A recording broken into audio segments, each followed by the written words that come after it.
Swadikap. So, welcome everyone to Open House for Chulalongkorn University for the International Undergrad Programs. My name is Chanukrit Kalaya, or you can call me OAT for short, and I will be your moderator for today.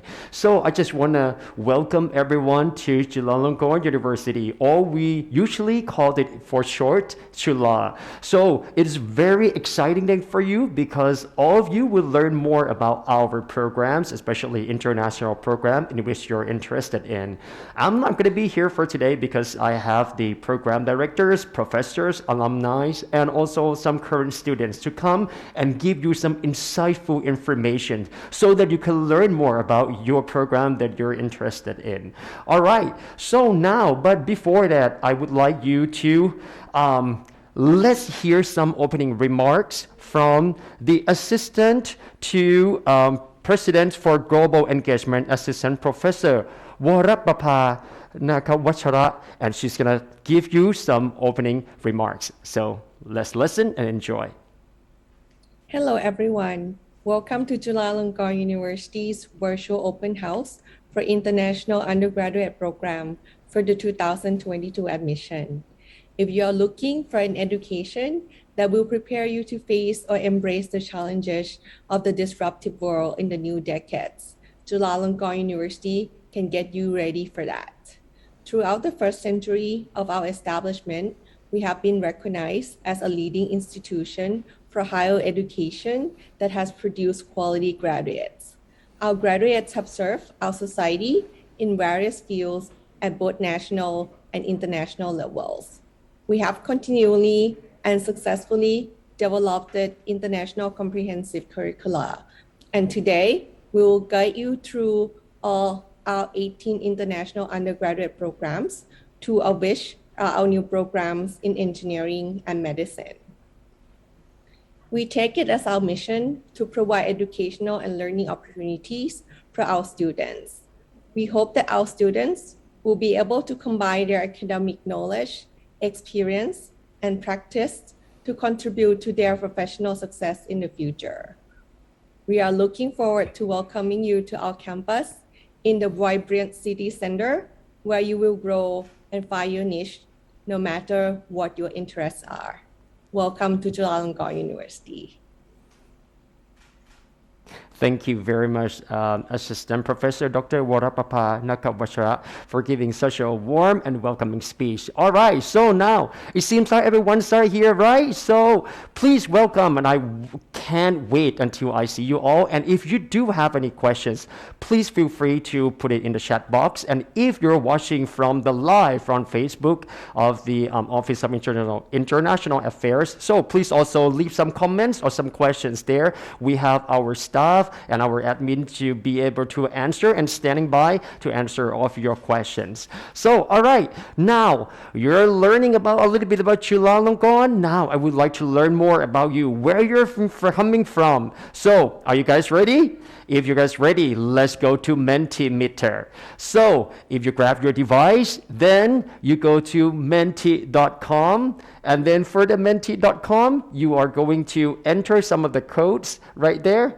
So just hold on a second. Meanwhile, let me talk about Chulalongkorn University. We are situated in the heart of Bangkok. And this is the place where, is like one of the beautiful campus in the universities. Okay, and then this, you can show some kind of a shopping places, and then it was so easy to access either from, the public transportation, either the sky trains, the MRT, or the subway, also some public transportation. And it's just right on the shopping malls and some beautiful, beautiful places, along with all the fantastic restaurants.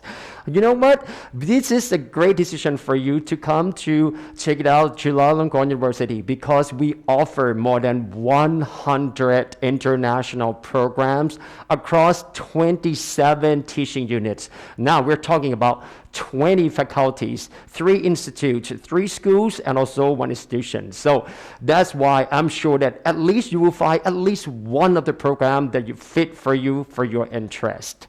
All right. So now, you know what? This is such a great one. But for some of you who just want to know, okay, I want to find out about this.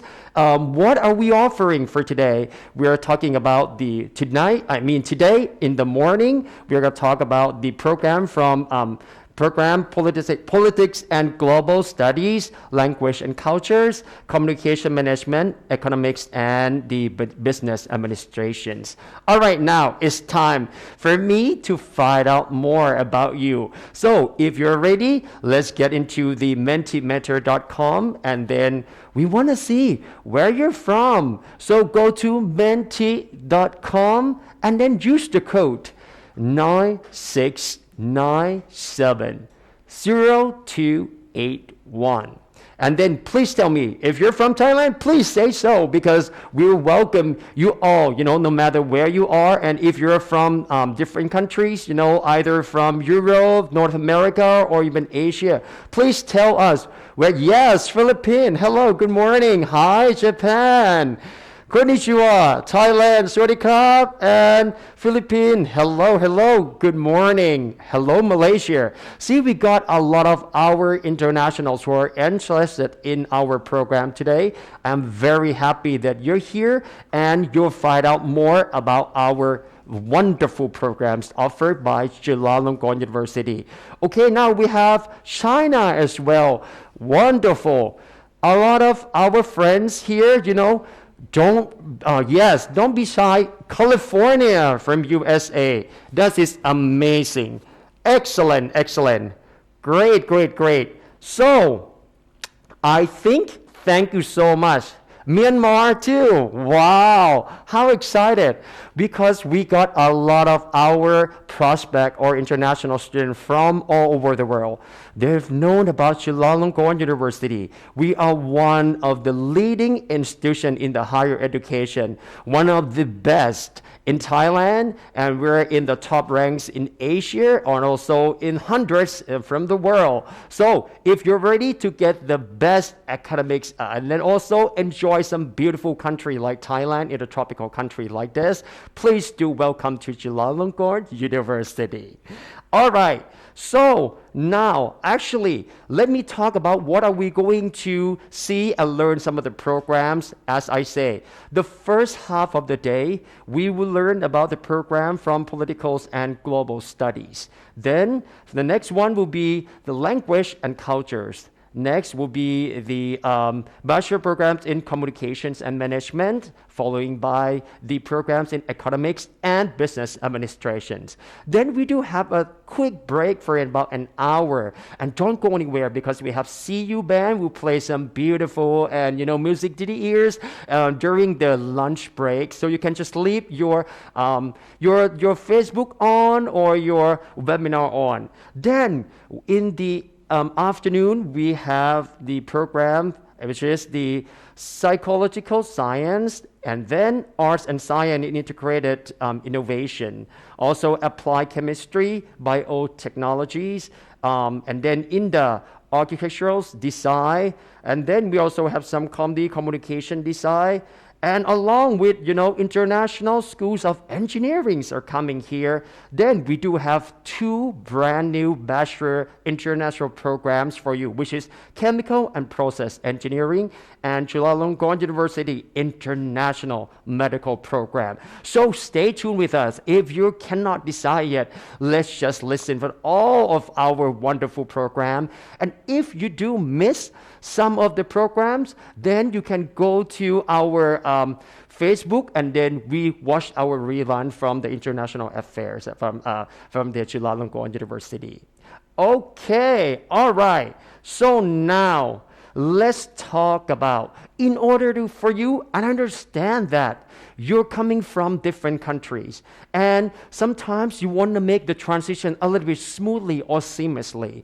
We want to find out about, how we can equate your educational credits earned abroad into Thailand's education system. So we are going to actually learn from the higher school equivalencies education criteria for Chulalongkorn University admission 2022 by Chulalongkorn University Testing Center. If you're ready, please get ready and enjoy. Hi, my name is Napalai Nunarumat, an Academic Service Officer of the Chulalongkorn University Academic Testing Center, CUATC.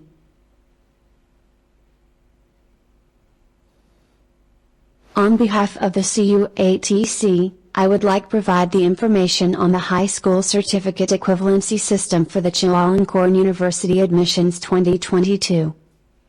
There are 5 high school certificate equivalency systems for the CU Admissions 2022, and these systems are British, American, New Zealand, IB and other foreign high school diplomas.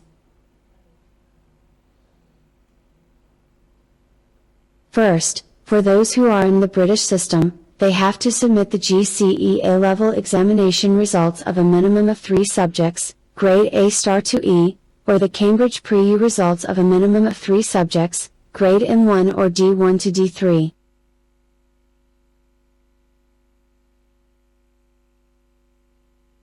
The applicants also have to submit the test scores of IGCSE, or GCSE, or GCE level of 5 different subjects, with grade A* to C for each subject, or other scores that are equivalent to the previously mentioned scores.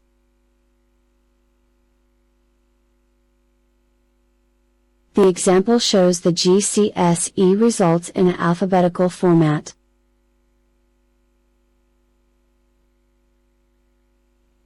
The second example shows the results in a numerical format.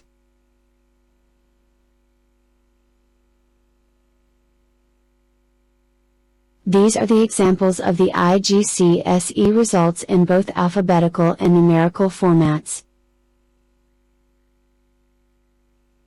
These are the examples of the A-level results.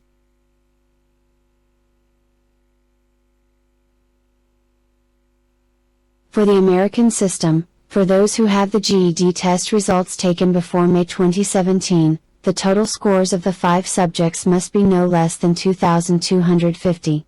Also, the scores of each subject must be no less than 410. Those who have the GED test results taken since May 2017. The total scores of each 4 subjects must be no less than 145.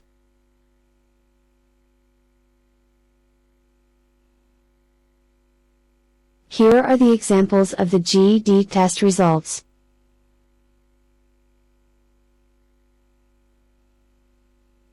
As for the New Zealand system, the applicants must pass the NCEA with a minimum of 80 credits, 60 credits of which must be from the subjects in Level 2 or higher and 20 credits from the subjects in Level 1 or higher. The applicants must receive an NCEA Level 2 certificate and a record of achievement.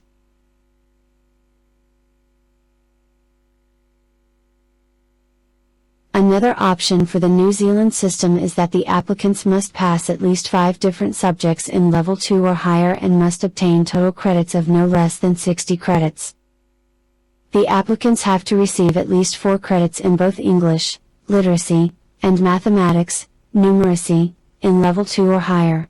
They must also receive a record of achievement and a level certificate. This is an example of a New Zealand Record of Achievement, which should be submitted as a NZQA Graduate Diploma.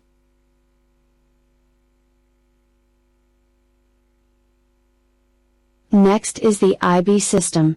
The first option is that the applicants must receive an IB diploma with the total scores of a minimum of 24 points. The total scores must be from 5 mandatory subjects, plus 1 elective.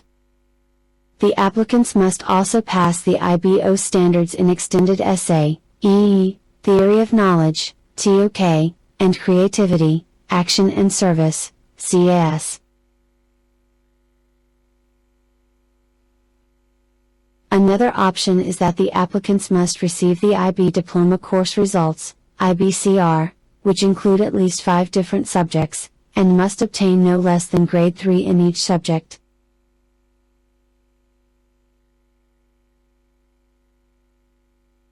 There are the examples of the required documents for the IB system. An applicant must submit both an IB diploma and an academic transcript.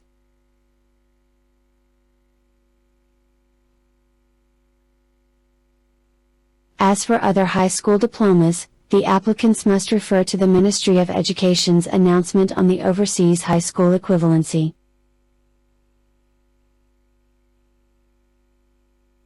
This link will take the applicants to the Chula's High School Certificate Equivalency System website.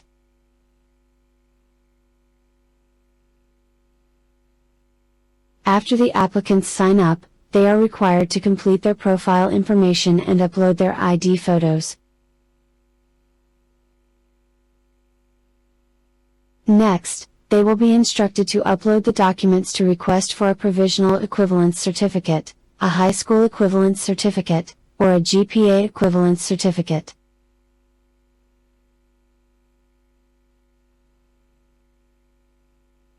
A provisional equivalence certificate is for those who have not yet completed high school. The applicants must upload the student status certificates and the most updates transcripts, which are officially issued by their schools. The student status certificates should indicate the year or grade in which the applicants attend and their expected graduation dates. All scanned files must be from the original copies only. A provisional equivalent certificate will be provided for the applicants to file the admission packages to submit to the programs of their interests. Please note that after the applicants officially graduate from high school, they must log on the HSCES again to request for a high school equivalence certificate, which is a required document for the registration as Chula students.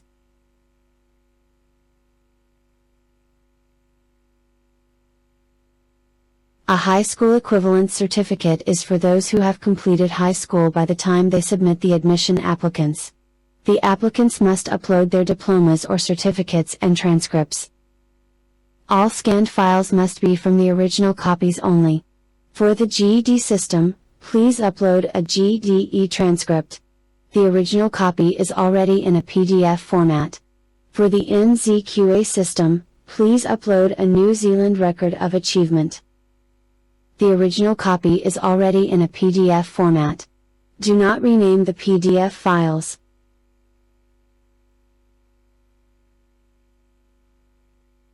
A GPA equivalence certificate is for students from international schools in Thailand.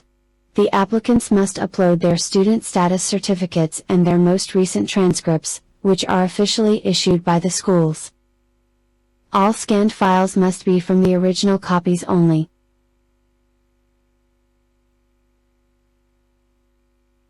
This is an example of a student status certificate.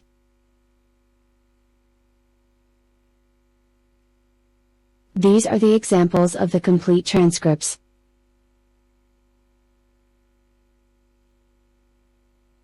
Here is an overview of the HSCES process. Step 1: Sign up and complete the registration form. Step 2: Choose the type of certificate that matches the applicant's student status. Step 3: Complete and upload the required information and documents. Step 4: Choose the programs to which the applicants wishes the HSCES system to send the certificate, then print out a payment slip.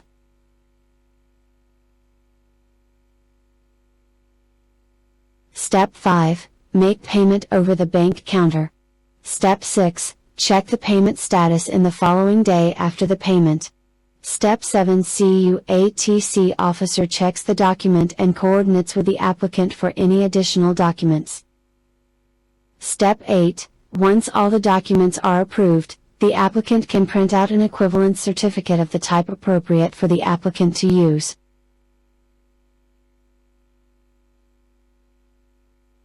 A provisional equivalence certificate normally takes 3 working days to process. A high school equivalence certificate normally takes 7 working days to process. A GPA equivalence certificate normally takes 7 working days to process.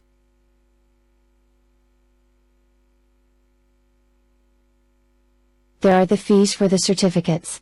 Provisional Equivalence Certificate 200 baht per program, Equivalence Certificate 500 baht per program, and GPA Equivalence Certificate 200 baht per program.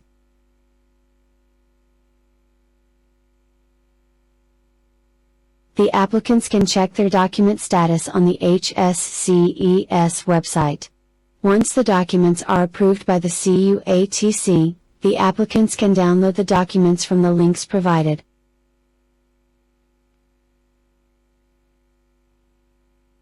This is an example of a provisional equivalence certificate.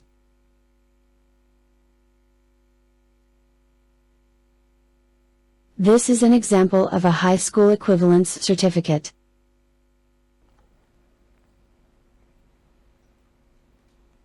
This is an example of a GPA equivalence certificate.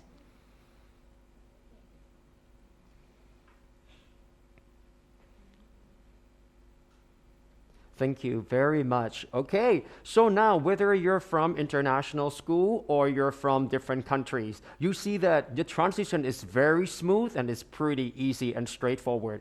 If you'd like to learn more and try to follow the step, you can go and visit the website from Chulalongkorn, the testing system. All right, so now, are you ready for our first program? So let's dive into our first program from Faculty of Politics and Political Science. And our first bachelor degree is the Bachelor Degrees in Politics and Global Studies. Here with us today, we have the call-in from Kun Mina Senata and Kun Prim from Pranisa. She's are going to talk about this wonderful program. So take it away.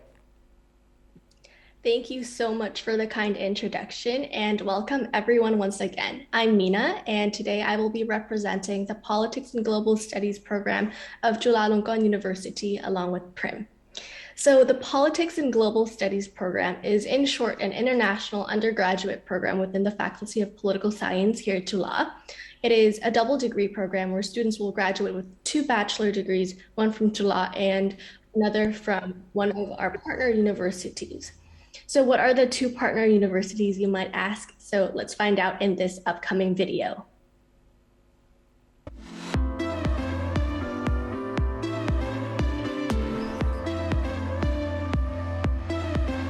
Hi everyone, my name is Asha and welcome to the Colchester campus tour. We're starting off firstly here by the lakes. It is the nicest place on campus and it's a great way to study and have a barbecue and chill with your friends. The campus is made up of 5 interlinking squares and we're surrounded by all this incredible parkland, so let's get going. This is the Silbrad Student Center. Let's go inside and check it out. Here you'll be able to come for student information, support, the finance desk, the IT desk, and some study spaces. And now we're in the Creative Studios, which is located at the back of the Silbrad Center. Here's where you come for everything student media. Right next to the Silbrad Center, you'll be able to find the Lakeside Theatre Cafe. Let's go inside. And now let's head down to the Lakeside Theatre.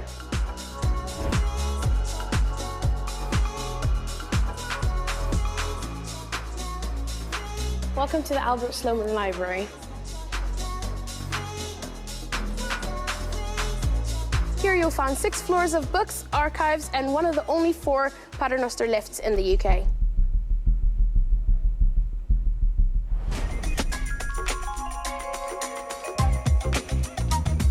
So this is our Ivory Crew Lecture Hall. This is where you're going to be coming for your graduation ceremony once you finish your degree. So opposite Ivory Crew, we've got Waterstone. So if you're like books like me, you'll be in there all the time. Next door is Art Exchange, our art gallery, which shows some really cool exhibitions. Let's head on to Square 4. Here you'll be able to come to one of our 2 stores to go and grab some bits and bobs. We've got the post office, and there's a lot of places to eat around Square 4, so go and check that out, my favorite stop bar.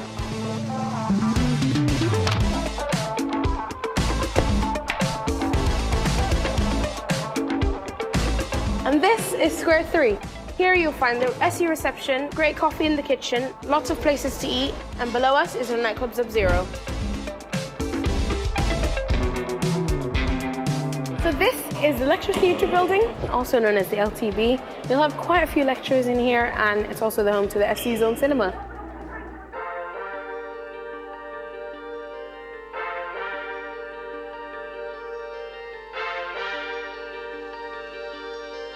And this is our sports arena. Next door, we have a sports hall with a gym and a climbing wall. And behind these, you'll find our sports pitches and acres of green space. As you can see, we've got some interesting looking architecture all over campus. For example, our carbon neutral business school, our Wivenhoe House Hotel, and the STEM Centre.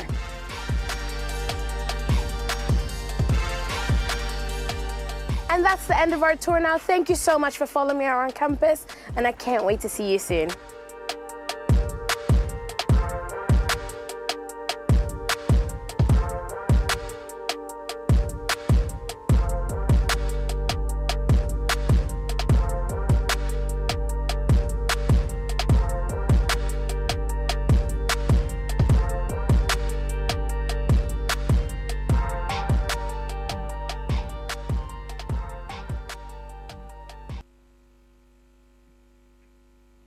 All right. So aside from the University of the Year 2018, the University of Essex, another one of our partner universities is the University of Queensland. So let's see that up next.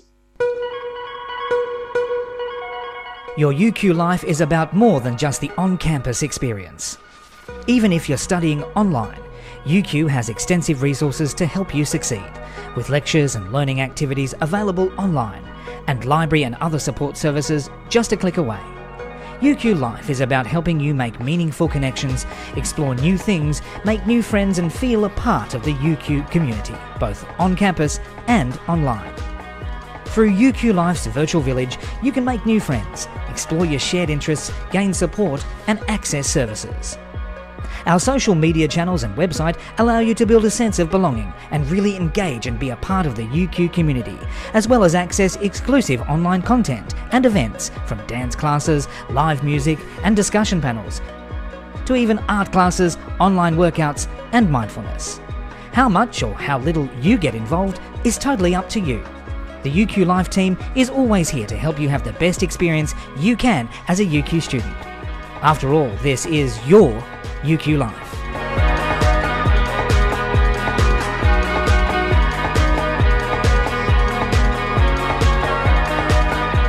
If you're interested in how the social world works and want to make it a better place, then UQ's Bachelor of Social Science is the degree for you. My name is Associate Professor Rebecca Olson, and as Program Director, my job is to prepare you to create change and become an effective social change maker. Social science is the scientific study of society. It's about studying those patterns, relations, and cultures between people that shape communities. And there are a number of disciplines that make up the social sciences, from sociology and policy studies through to geography, political science, and international relations and anthropology. The Bachelor of Social Science at UQ involves learning from all these disciplines to not only understand the many layers of the social world, but also to develop the skills needed to change it. At UQ, you can tailor your degree by choosing from one of three majors, or double your skills through a Bachelor of Arts, Bachelor of Social Science dual degree. My name is Morgan, and I'm an honours student in the Bachelor of Social Science, majoring in health and policy. I'm interested in inequalities in health, illness, and health systems, with an emphasis on the social and ethical factors that shape health outcomes. The program has two other majors, Development and Environment and Society, both taught by world-class social scientists. In the development major, you'll learn to analyze the social effects of international and community development, with an emphasis on alleviating poverty and inequality and developing sustainable societies. With a major in environment and society, you can explore the intersections between socio-political processes and environmental problems to address issues of climate change and waste. UQ is ranked #1 in Queensland for social sciences and social policy, and #1 in Australia for social sciences and humanities. Explore global solutions for a better tomorrow, no matter which major you choose. Learn from leading international scholars who link cutting-edge research to their teaching and translate their passion for social change to the classroom. Engage in courses that propel you to address the major social challenges of our time. Increase your employability by undertaking an industry partnership project with a local government, NGO, or community organisation. Graduate with a transferable skill set that will be in high demand and set you up for any possible future. Along with work in the commercial sector, Many of our graduates go on to secure careers in policy, justice, not-for-profits, and government. By studying the Bachelor of Social Science, you'll explore how to address pressing social issues such as poverty and inequality, Indigenous peoples and injustice, health and illness, and the social impacts of climate change at local, national, and international levels. We look forward to working with you as you become a social change maker.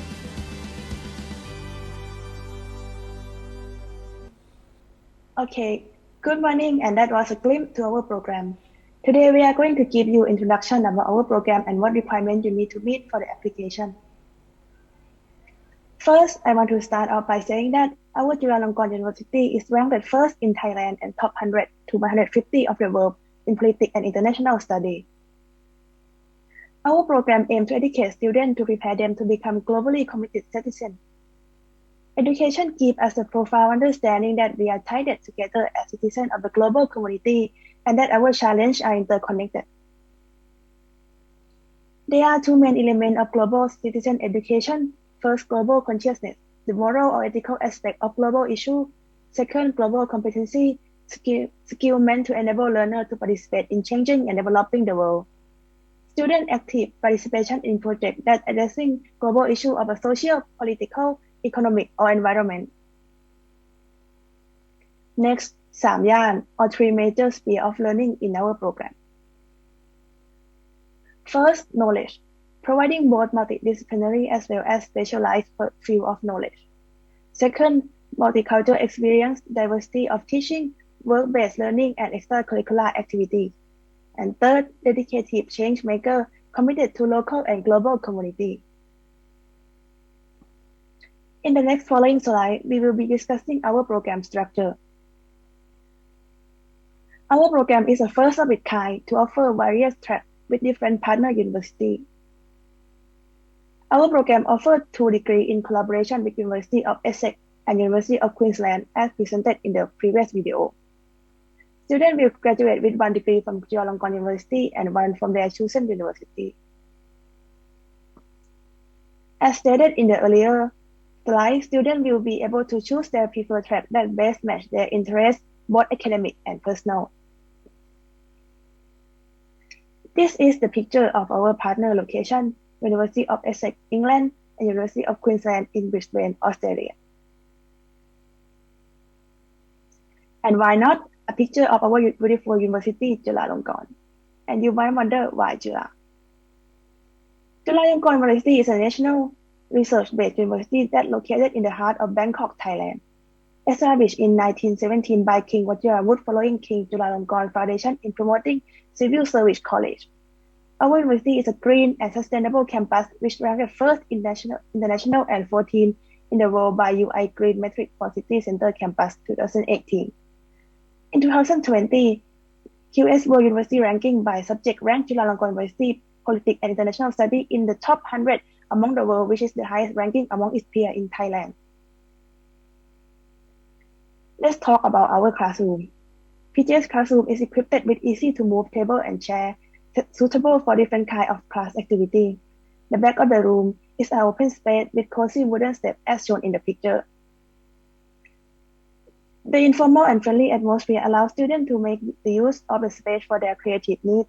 The space is also suitable to hold a seminar, book talk, workshop, policy competition, and other academic social activities. Moreover, our classroom is designed to become a relaxing and creative space by using educational technology to help stimulate student learning experience. Our classroom is equipped with technological devices which will maximize our learning experience and both online and on-site. And that is not all. Our classroom is also designed with movable tables that will allow students to participate in group activities. Unfortunately for us, we are not able to visit our classroom or campus this year, but we have amazing time studying online with our professor, and with a great orientation from senior and professor, we did not feel like we are missing any knowledge.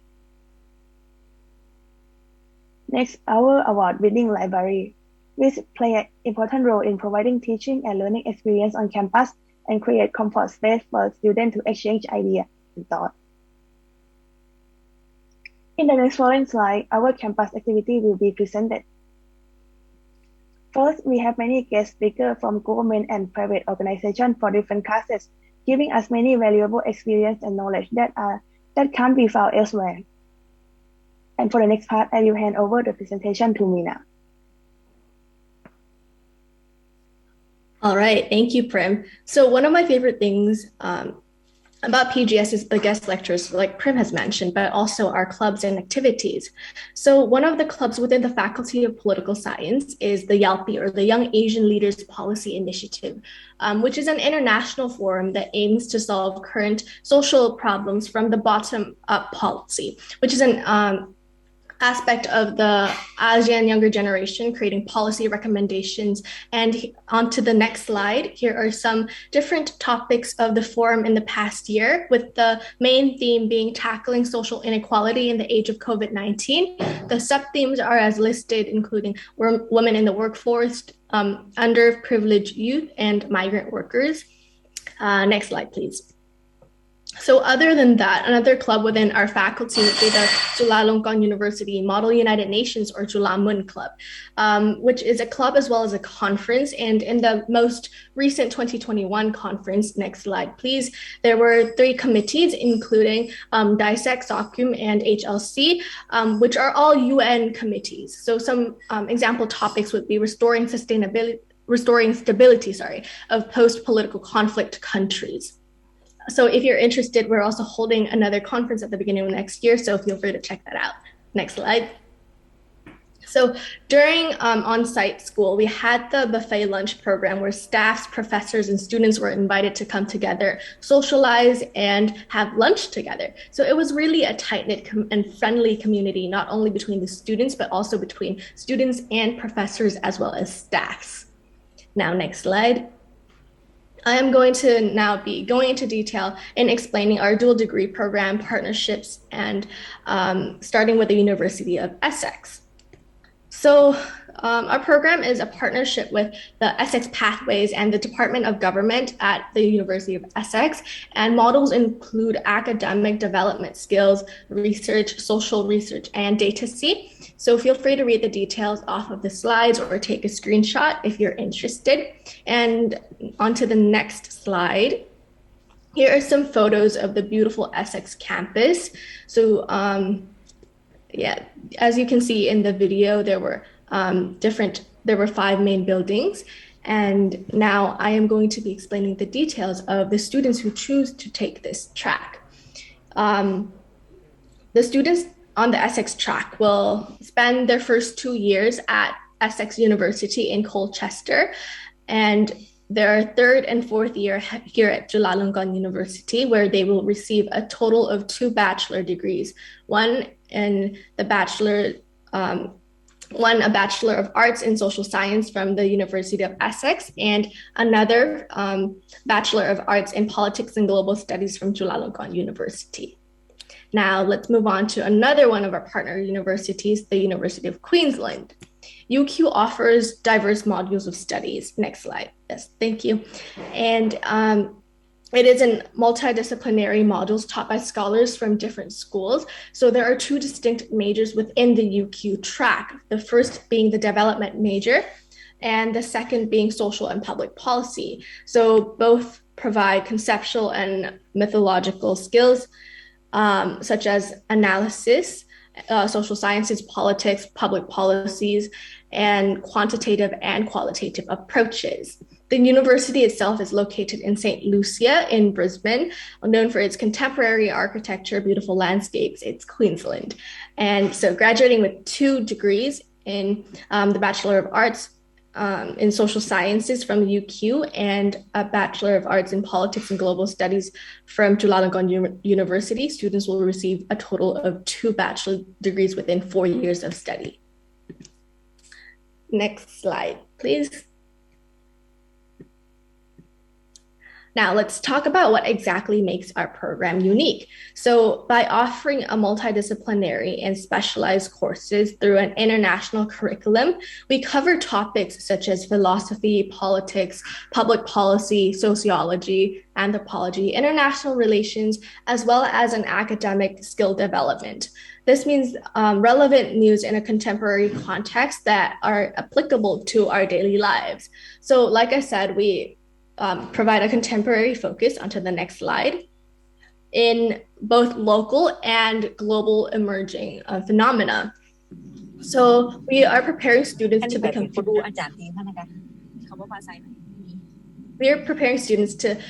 future leaders and change makers by encouraging them to dive into a series of current and entangled issues, as well as prepare for future scenarios. Next slide. We also value practical experience since PGS provides students with hand-on and practical experiences. When during the on-site school, students were able to go on field trips and visit different embassies. However, during online school, we have adapted to an online platform where we still have guest lecturers in these renowned fields give us lectures through Zoom, and it was still a privilege being able to hear from them. Next slide, please. Now, let's touch on the admission requirements for the 2022 school year a little bit, because I'm sure that's what a lot of us are wondering. So this upcoming school year, PGS will be accepting 40 students into the program, 20 from the UQ track and 20 for the SX track. So here are the scores needed for admissions. A composite score of 1,200 on the SAT, or a minimum of 500 on the evidence-based reading or the English part of the SAT. A TOEFL score of not lower than 87, an IELTS score of not lower than 6.5, or if you were to take the CUAT instead of the SAT, that is also acceptable with the same scores basis. A 500 on the verbal section and a 1,200 as a composite score.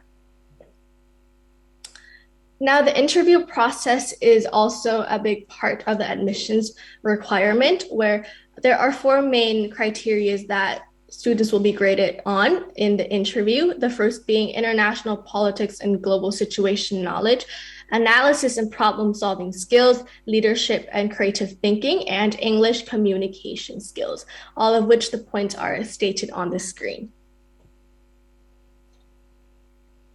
So here is the way of each of the admission section. So standardized test scores will weigh up to 50% for CUAT and SAT.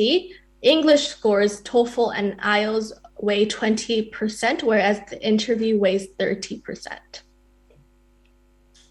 And here is a tentative schedule for the 2022 admissions. So feel free to take a screenshot. We will be leaving this on for 5 seconds. 1, 2, 3, 4, 5. Thank you, Prim. Next slide, please. So as for the online application, these are the requirements. You can also check this out on our website, which we will provide later on. So in case you're interested, here is also important information. Thank you, Prim. Next slide, please. So as a summary, this program is designed to equip the young generation into becoming change makers with a dual degree program with a wide range of knowledge related to the fast changing and multi-faced world, a multidisciplinary approach, meaning a diverse way of thinking, researching, and understanding global politics as well as local politics on different levels of social complexity, developing inspiration through work-based learning activities. Next slide, please. So here is our office and where it's located at the Gasem Uttayanin building at Chulalongkorn University Faculty of Political Science. Next slide, please. Here's a quick look at our PGS 1 and PGS 2 cohorts. Next slide.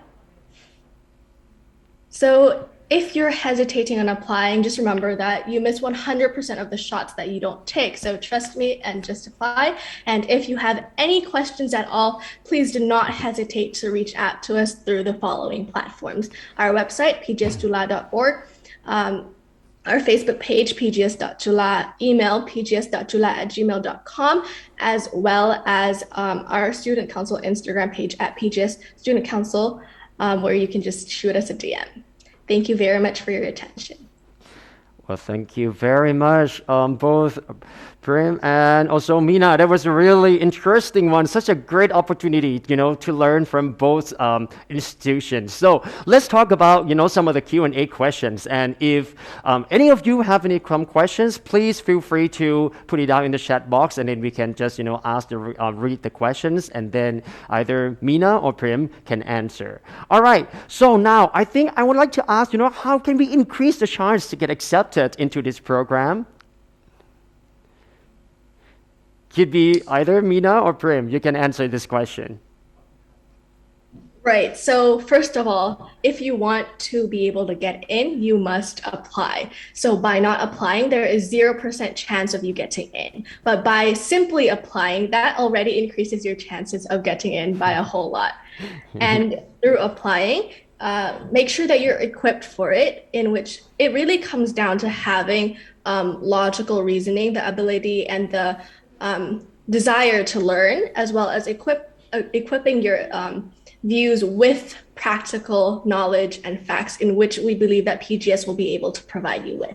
Oh, that was wonderful. Thank you so much, Mina. Okay, now let me move on to Prim. Prim, how did you feel like during the interview session? Would you share with us, please, Prim? Yeah, I was so excited, but the atmosphere is very nice and chilling. The professor is very considerate, and I didn't feel any specific stress or anything. Personally, I kind of very appreciate the atmosphere. Oh. So thank you so much for our professor. Wow, that was great. So now both of you, may I ask, are you on second year, third year, or fourth year students? We're actually First year. students. The first year students. Okay, wow, Yeah. that's good. That's just pretty hands-on one. So tell me a little bit about, learning experience, learning environment. Have you had a chance to maybe start your class in those two universities already? So let's share some of your experience, please.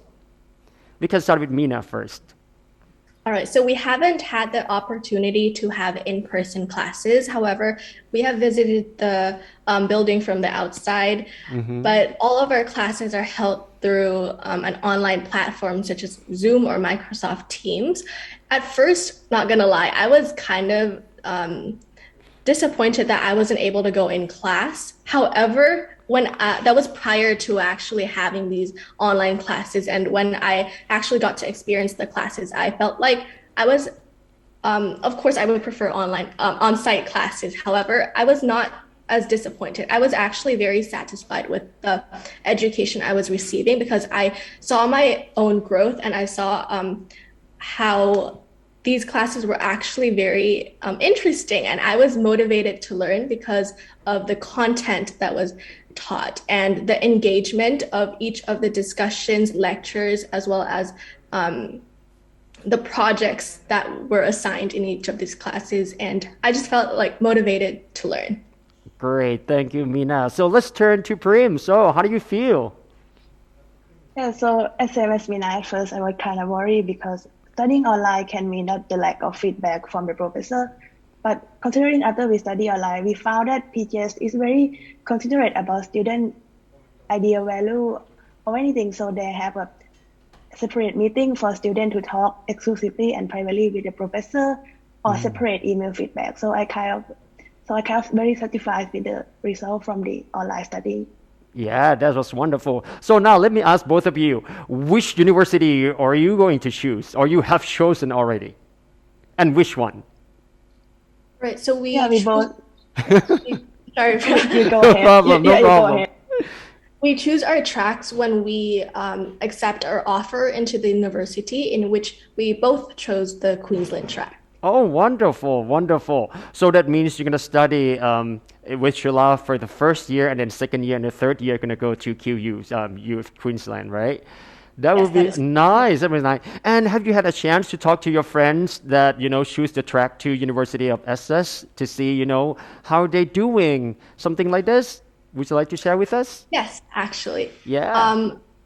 On our Student Council Instagram page, we have been updating different lifestyles of people from both track, the University of Queensland and the University of Essex, in which UQ are the students at Chula currently. And people from the University of Essex have also been updating by their different pictures, videos of their life there at the University of Essex. So they're already actually there, right? Right Yes, now. that's correct. Oh my gosh! Wow, how excited! So you can't wait for sure to go to University of Queensland. So now let me ask you about how well, because getting into Chulalongkorn, especially in PGS program, is quite competitive because we accept only 40, 20 for this track and 20 for another track. So any tips or recommendation for our junior one or our freshman? I would suggest that you do your best on the SAT and the IELTS score. And for the interview part, don't worry too much because the professor is very understanding. You just need to keep track of current news or basic range of knowledge that will be needed in the social science study field. So basically just be yourself and the professor will see your performance and they will choose you. Wow, that's very nice. Thank you so much, Prima. What about Mina? Any tips from you? Similar to Prim, because 50% of your admissions score is the standardized score, do focus on that. And if you're interested, if you're actually passionate about wanting to study in this field, it will show. So lead with passion and follow with practical skills and knowledge, similar to what I've mentioned before. Great. Okay, now let me ask you, what is your favorite class or subject so far? Prim, you want to go first? Okay. For me, international and development system, because the professor invite many guest lecturer, and one of them is the professor from Oxford. Wow. She's a very good and amazing professor. It's like our favorite professor of all that we have studied. I can only speak for me, but she's my favorite, and I learned a lot from her. New topic that I have never heard, and she make us wrote an amazing essay for the midterm exam, and it kind of opened a broad range about new range of experience for me with the event of new knowledge. Wow, that's an excellent, and that's why I say I want to hear your real input and your opinion, so our prospect can really hear from you. Okay, what about Mita? So, what is your favorite class or subject so far? I have two that I would probably have to say are my favorite. You can't decide. All right, let's talk about those two quickly, please. Okay, so I have social theory and design thinking, as well as media and political imagination. The reason I love social theory and design thinking is because it's more of like a philosophical class. However, it's still applicable to the social science field and politics, but it's not limited to that. I can apply that knowledge into any other field that I'm interested in studying because it's really about people, and anything related to people's society, it's all applicable. And that has really helped me in different aspects of life. Wow, very good. You know what? Just based on what I heard, you have such a really cool course that is very cutting edge, very up to date, and very practical. So just kind of make sure that we stick with the motto, like we try to be the change makers into the global citizen, to become the global citizenship like this. So very good. So one last word from each of you. Why do we need to choose PGS? Starting from Prim, and then we'll finish off with Mina. So as you can see, you get 2 degrees, one from Chulalongkorn University and one from your chosen track. So I think that kind of an advantage comparing to others. But personally, I think that if you take a thorough look into the courses and the syllabus, you will know that PGS cover a range of knowledge that you can use in your future career or for future study. So basically, I think that the PGS program will help prepare you to be a committed change maker that will help us develop the world and become a better country and reach the new state of civilization. So basically, PGS is the one for you to choose if you're very interested in political and science study. Wonderful. What about Mina? I agree with everything Prim said. She basically covered a lot of the important parts. I would also like to add that since it is a multidisciplinary approach, it is not limited to only a specific field of study. Although you gain information from the political science field, you can also apply it into really any field or your personal life. And 4 years, 2 degrees, it's worth it. Absolutely, it is definitely worth it. So thank you so much, Mina, and thank you, Prim, for to be here with us and share your wonderful and insightful information about PGS program. Thank you very much. Thank you very much. Thank you. Oh my goodness. If I were you, I would just start, maybe preps of all the documents and then start applying for PGS program right away because this is such a really great program. You get 2 degrees, you get a chance to travel abroad, studying, making friends, and also, most importantly, you can be better person to change the world. So if you're interested, please make sure go to the website, check it out to PGS. Okay. All right. So now, Prim and Mina also mentioned about, life, about studying online, and it was wonderful, because you always think or wonder, how is the life on campus like? Okay, today, Ord will show you 3 videos that will give you a chance to learn more about how the campus life was like. Let's have a look. There's one university that has entered the 2nd century of its establishment. Located in the heart of Bangkok's vibrant city, it features modern buildings that are blended with Thai traditional structures. Amidst the greenery, there's one university that was awarded the first in Thailand for its pursuit of sustainability in life on land, and it was also ranked the 45th worldwide. There's one and only university in Thailand that was ranked the world's top 100 for its academic reputation.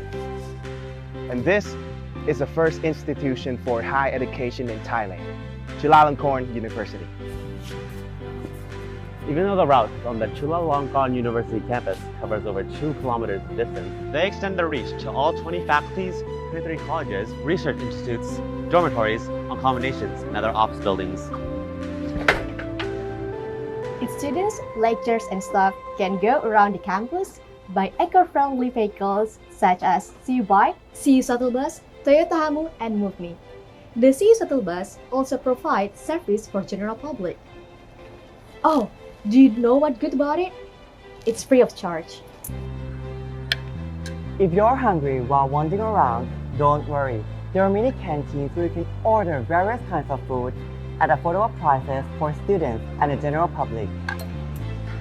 There is a Chula Zero Waste project that encourages students and staff to reduce food waste and use reusable containers. Chulalongkorn University is also surrounded by malls, cafes, restaurants, convenience stores, and co-working spaces.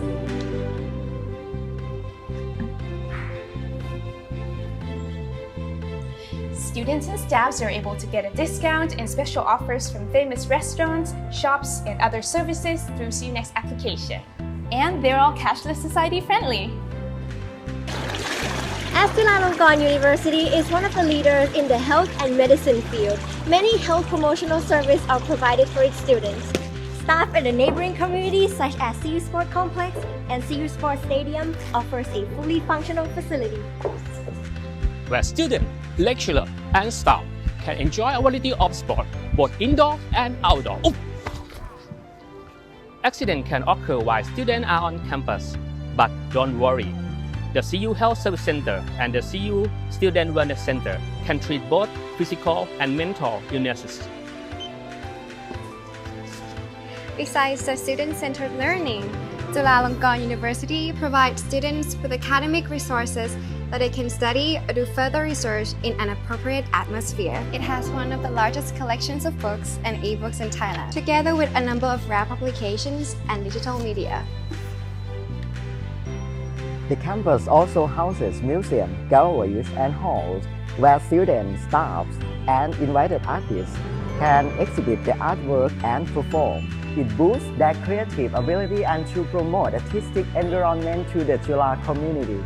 This is a brief introduction video, but if you spend a few years here, imagine all the experiences you might have.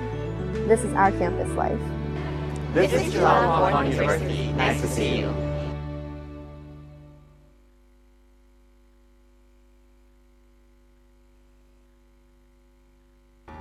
Studying and conducting research at Chulalongkorn University will be much easier after you watch this video. I am Pakini Siritwarawit, and now I will introduce you academic support on the Chula campus. The first place is the CU Academic Resource Center, or commonly known as CU Central Library, which features one of the largest collections of books, publications, and multimedia in Thailand. It has over millions of books, 339,000 e-books, 42,000 e-theses, 16,000 e-journals, 4,000 journals, 200 databases, and a number of rare publications. The library also houses creative studio for everyone to create, share, explore, and apply their knowledge and ideas. Besides the 4 branches of CU Central Library, each faculty also has their own library where students and staff members can have an easy access to knowledge resource. And now we are here at the Political Science Library. Not only are there books and enormous media value, but the reading space here is lively and learning supportive.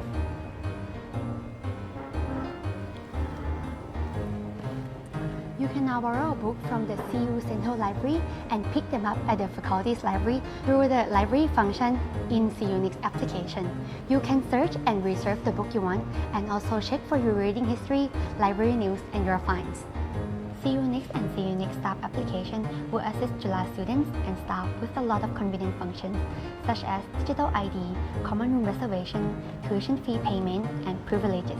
The Chulalongkorn University Language Institute, or CULI, is an institution that aims to teach English language for Chula students and also as an instruction center to the public and teachers. More recently, it has begun to provide English courses for Thai and overseas students who enroll in an international program in fields of business studies, engineering, science, and communication arts, in which English is the medium of the instructions. Chulalongkorn University serves Thai society as an online library to expand academic and general resources through various branches such as health, business, language, culture, and technology by experts in each branch. It also encourages people to learn at their own pace, anytime, anywhere, in accordance with the aim of Chulalongkorn University to create knowledge and innovation in support of a life learning society. Moreover, Chulalongkorn University has also collaborated with universities around the world, and the data of collaboration can be found on the CU Cubics website. CU VIP stands for Chulalongkorn University Value Integration Program. It is a program set up by CU General Education Center. This project was to provide an opportunity to CU students and staff members to study at their field of interest for free. They will receive an instruction from experts. Most activities are organized in short term, which is after school or work. Apart from academic support services on the campus, Chulalongkorn University also provides you scholarship, grants, and financial support for both education and research. I hope that this information will be both beneficial for your study and research here. Thank you for your attention and goodbye.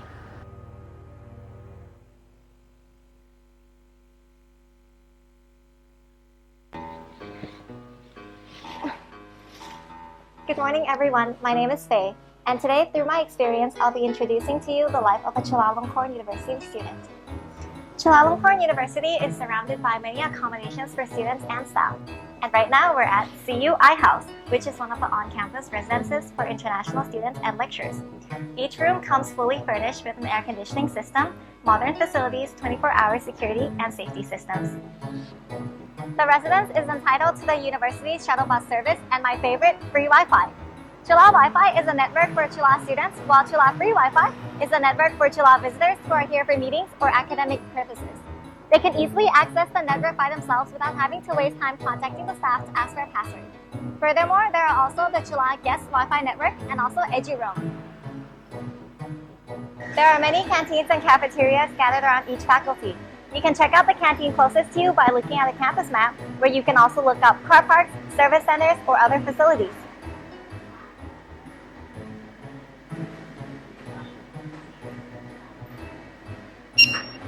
However, you can go for restaurants in the various shopping centers nearby depending on your convenience. And now, we're at the newest multi-purpose shopping mall in the vicinity of the campus, Samyan Midtown. This shopping mall is presented as a 24-hour zone to serve the lifestyle and needs of university students with a co-working space, coffee shops, restaurants, and stores. This place is located in a prime location because you can go straight to the Samyan MRT station and get access to private and public transportation services. Besides the MRT, there are also the BTS and the public bus service near campus. There are many clubs and communities at Chula that you can join in. These clubs are organized at the department, faculty, and university levels. Although most international students participate in clubs such as the ISEC, ISA, and especially CU Interact, there are various kinds of clubs including academic, sports, arts, and cultural and community development clubs.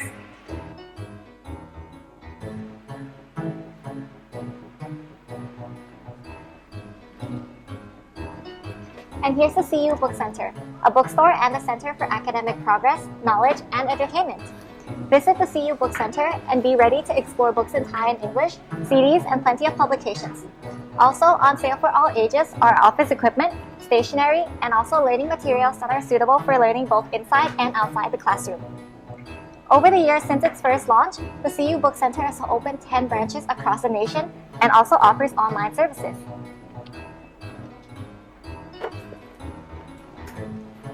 Because the campus is in the heart of Bangkok where the transportation costs can be quite high, the university provides a free shuttle bus service, CU Shuttle Bus, for its students and staff from Mondays to Saturdays. You can check the routes on the application CU Pop Bus or Chula Pop Bus on both iOS and Android.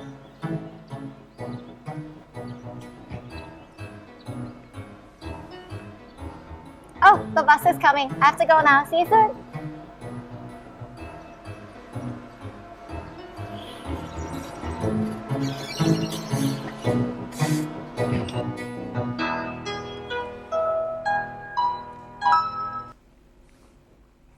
All right, so that's all the campus life here at Chulalongkorn University. So I can't wait to see you all here. But first of all, you need to make the decision first, right? Because your decisions can change your life and determine your future.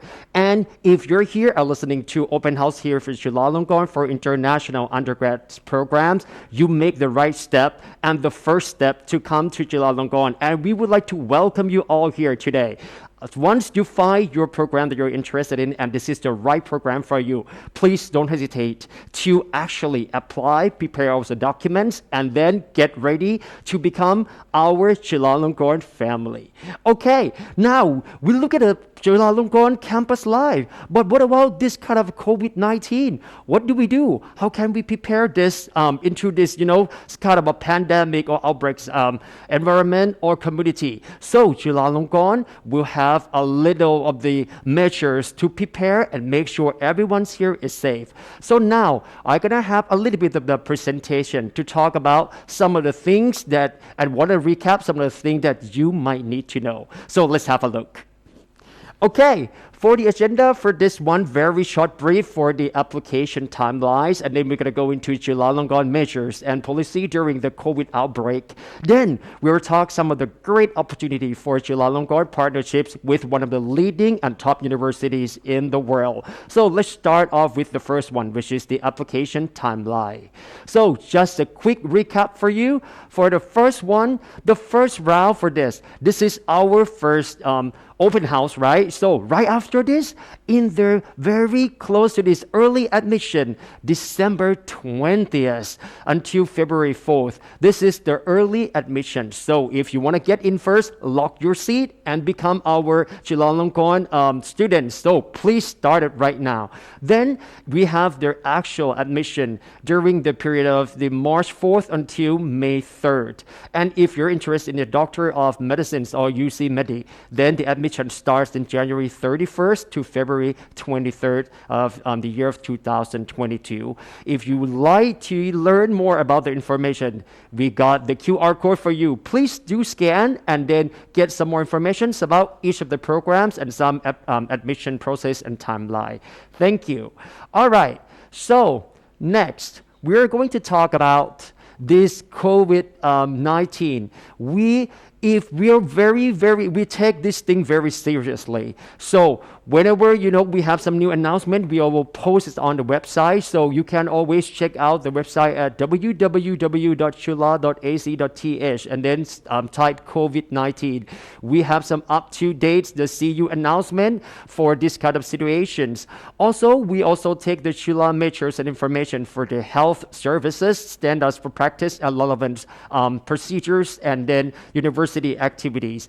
Make sure that right now we're a little bit eased out. Make sure that if you want to come to the campus, you need to carry the proof of your vaccination documents or certificate, because that will be one of the key things for us to look for, and you need to show those kind of proof to us so that you can let it in. Some of the courses or some of the programs also need to have some kind of workshops or things, that some of the small groups can be inside or on campus. So make sure if you're fully vaccinated, keep all the documents ready on hand. So next, for the standard and practice relevant procedures, we have some really great protocols for in case you are very close to the COVID-19 infected patients or under the investigation. We have this, so you can follow this, and then you can also call COVID-19 hotline at CU Health Service Center there.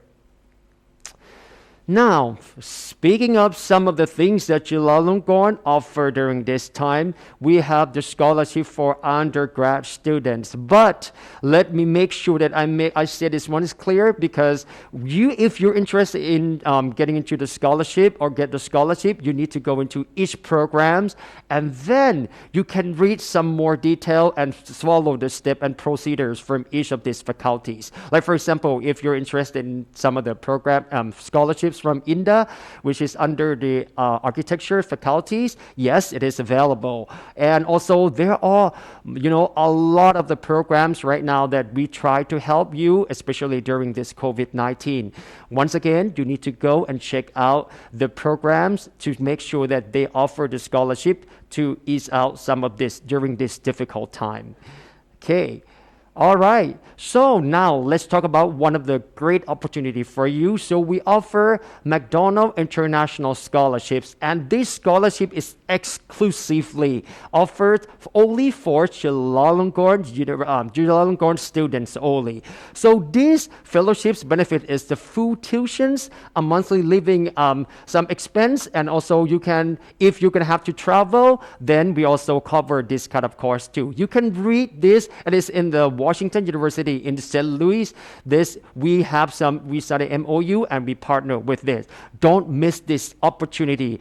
The McDonald International Scholarships might be just right for you.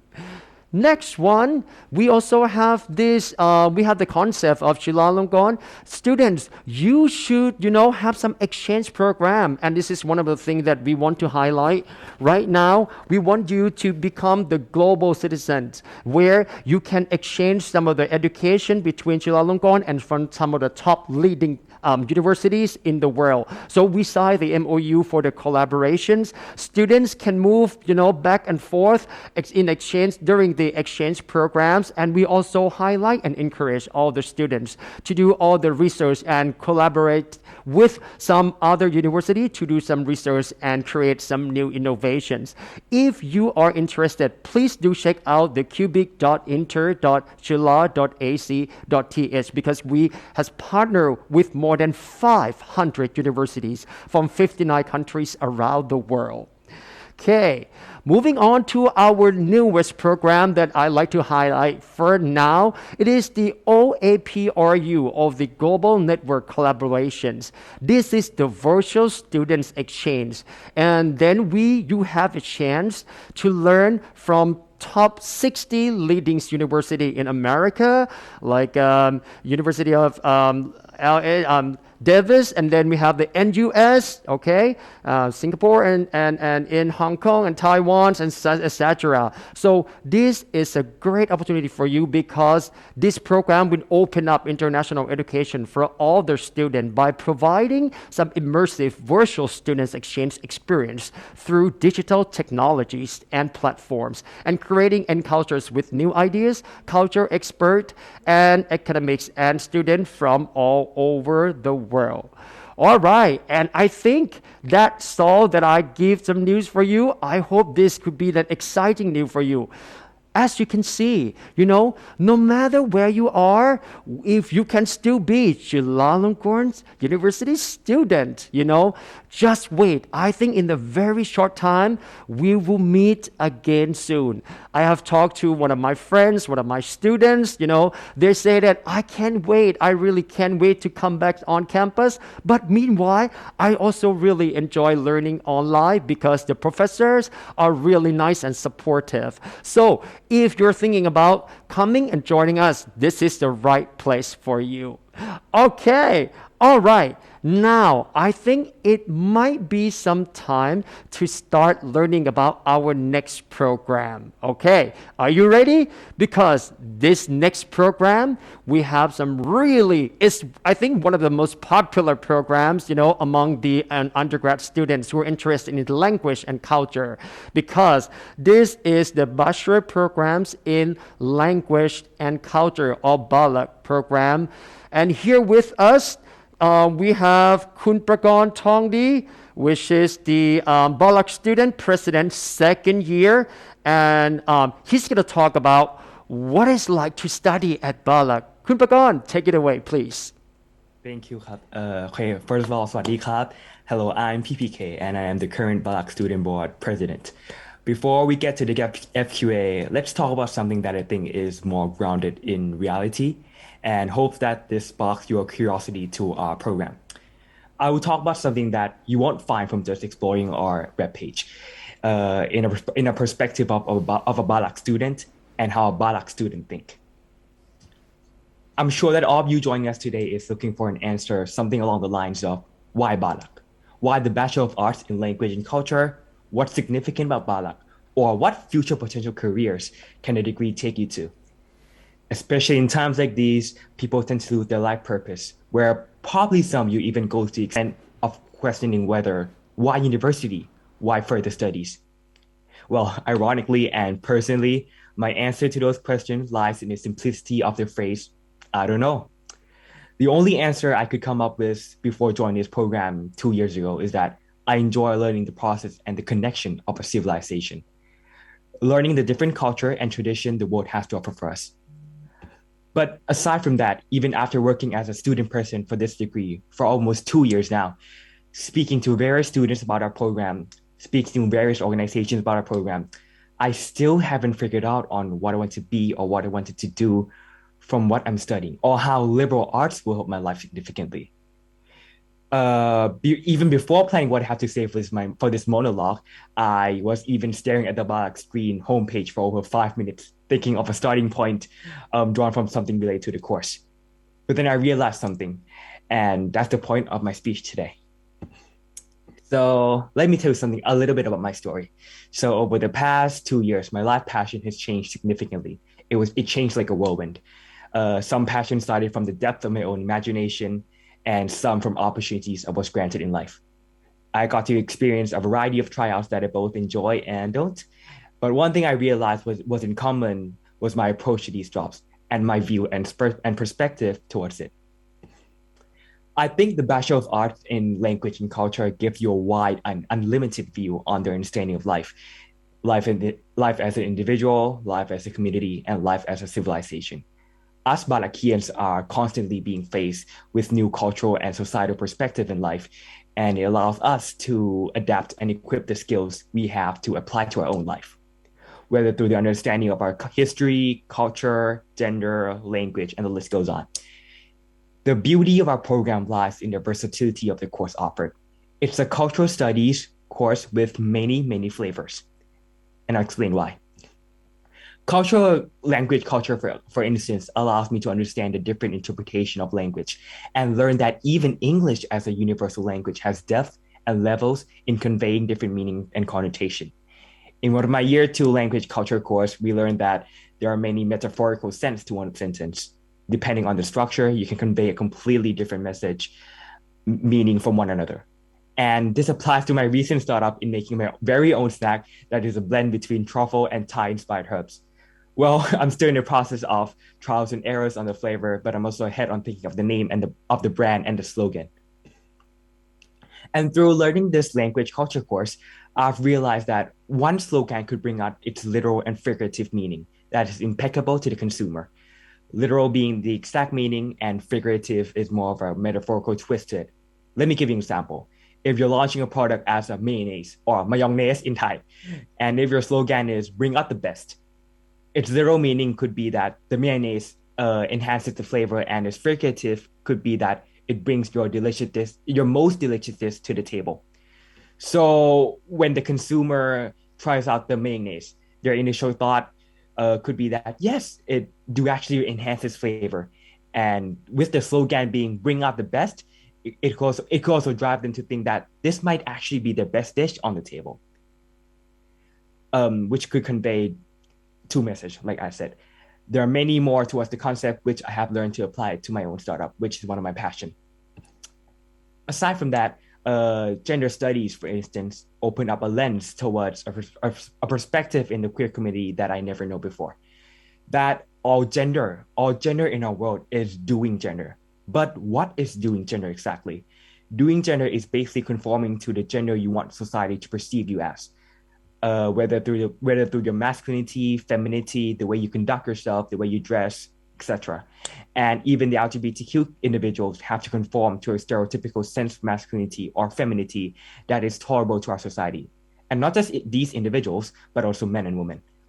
I recently was a part of a music video with other dancers. One of them identified herself as queer. And I later know and figured this out after talking to her on social media and following her. But she later told me that she wanted to wear a suit on the set instead of a dress. But the producers insist that a dress is most appropriate for women. By this, she is doing gender by forecasting herself as a complete woman, showing femininity through her clothing, the way she dressed, allowing others around her to perceive or interpret her as a full woman. And without talking to her, you won't even realize that she's part of the LGBTQ community. So when gender is an accomplishment, when gender is an accomplishment of something that is acceptable by our society, where lies diversity? This sparks my curiosity on whether all industries are perceived like this, and is there a room for change? Not only allows us to explore the dance community even more, but also it wants me to explore further gender studies to why the world works like this. Taking everything in consideration, it may look like my passion is still vague, which I think it is.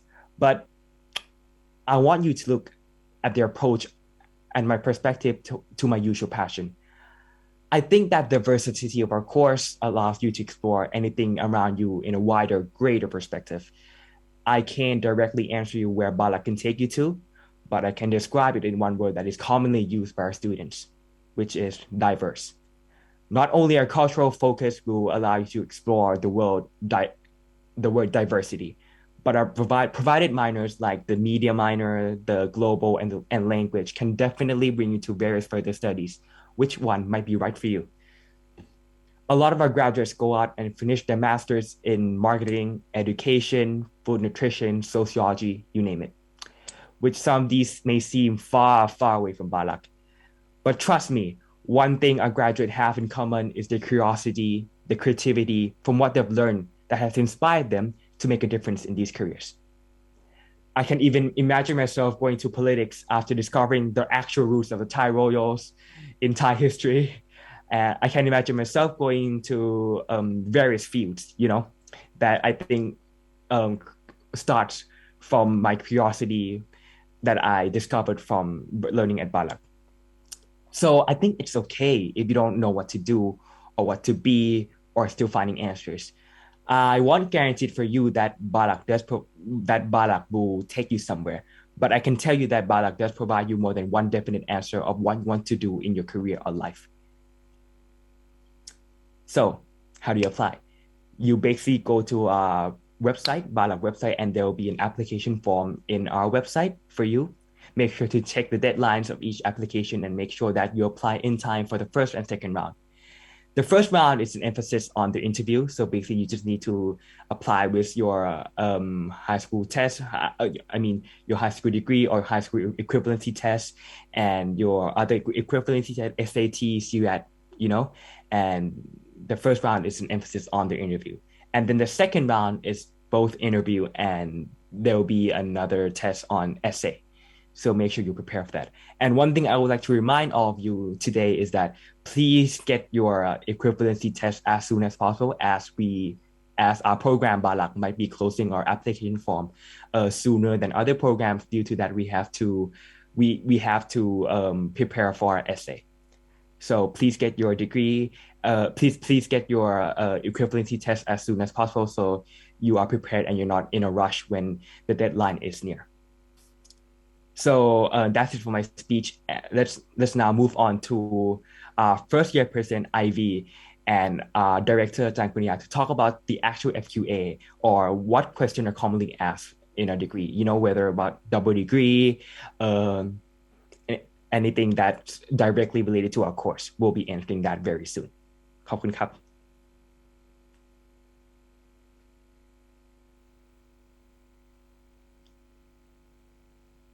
Hello ครับ อาจารย์กุนิยา and Ivy. Can you hear me? Hey, PK, what's up? Hello ครับ สวัสดีครับ Hello. So when listening to that was really inspiring. I hear a lot about gender studies. Was that? I don't think I'm learning that in second year, I think. So I don't know anything about it yet.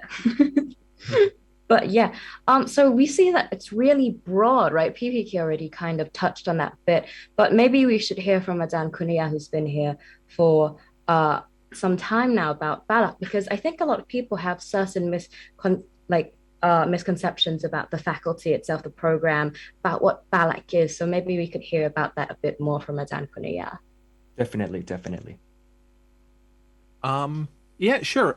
Well, thank you guys for helping us out today first, obviously. But what basically, like with our program, one of the most common misconceptions that we have about our program is that we're just like the Thai undergrad program at the faculty, but we are, as you guys know by now, mostly a cultural studies type program, and yes, we may have languages and media and globalization, but at our heart, we're a cultural studies program. And so if you are looking to super specialize in one language or another, then honestly, you may be happier in the the standard Thai program, who would go a lot deeper into language skills and things like that. But for us, we tend to be looking at cultural studies, looking at the kind of things that PK was just talking about before. And in general, we focus on either a foreign language, media, or global cultures or globalization. And in general, our program's designed to open up many different potentials for your future, creating a more understanding of cultures and which is a basis that influences the way people think and the way people see the world around them. And that's why it's so valuable in many different fields, because you need understanding of the way people think in everything from development, as community development, to marketing, or even to military intelligence, should you decide to go in that particular direction. And that's why our recent graduates have gone into many different varying fields, from education as like teaching at an international school, working for the Ministry of Foreign Affairs, working in various different types of media, some visual media, some written media. Some have even started their own businesses. And in general, if you still don't know, or if you want more specialized knowledge afterwards, well, our program is also a good basis from which to launch yourself into a more specialized master's degree, because an appreciation of how culture can impact the way people think will be of great benefit when you go to a more specialized degree, like say things like marketing or pure sociology, anthropology, or other social science or humanities type courses. Okay, so that's a really like comprehensive idea on like what BALAC is and about the program in general. But also one thing I might want to add as a first year student, I feel like a lot of the prospective students might feel they want to know this is I hear a lot from my peers about first year being maybe not what they exactly expected because some of them have an idea on like liberal arts and perhaps like, okay, what they're going to study, but they didn't know that before we go into like certain subjects, we're also going to be studying a lot of compulsory courses that are kind of like a foundation on like, let's say, writing, reading, that those skills are going to aid us in studying further into the fields, which PPK did mention about the 3 concentrations. And again, this is really interesting to me also because we'll be choosing the concentrations in second year. Adan Kunaya, could you also perhaps like give us more like details, like as a professor, like from your perspective, like what the 3 concentrations are and how they might like be utilized by the students if they choose it?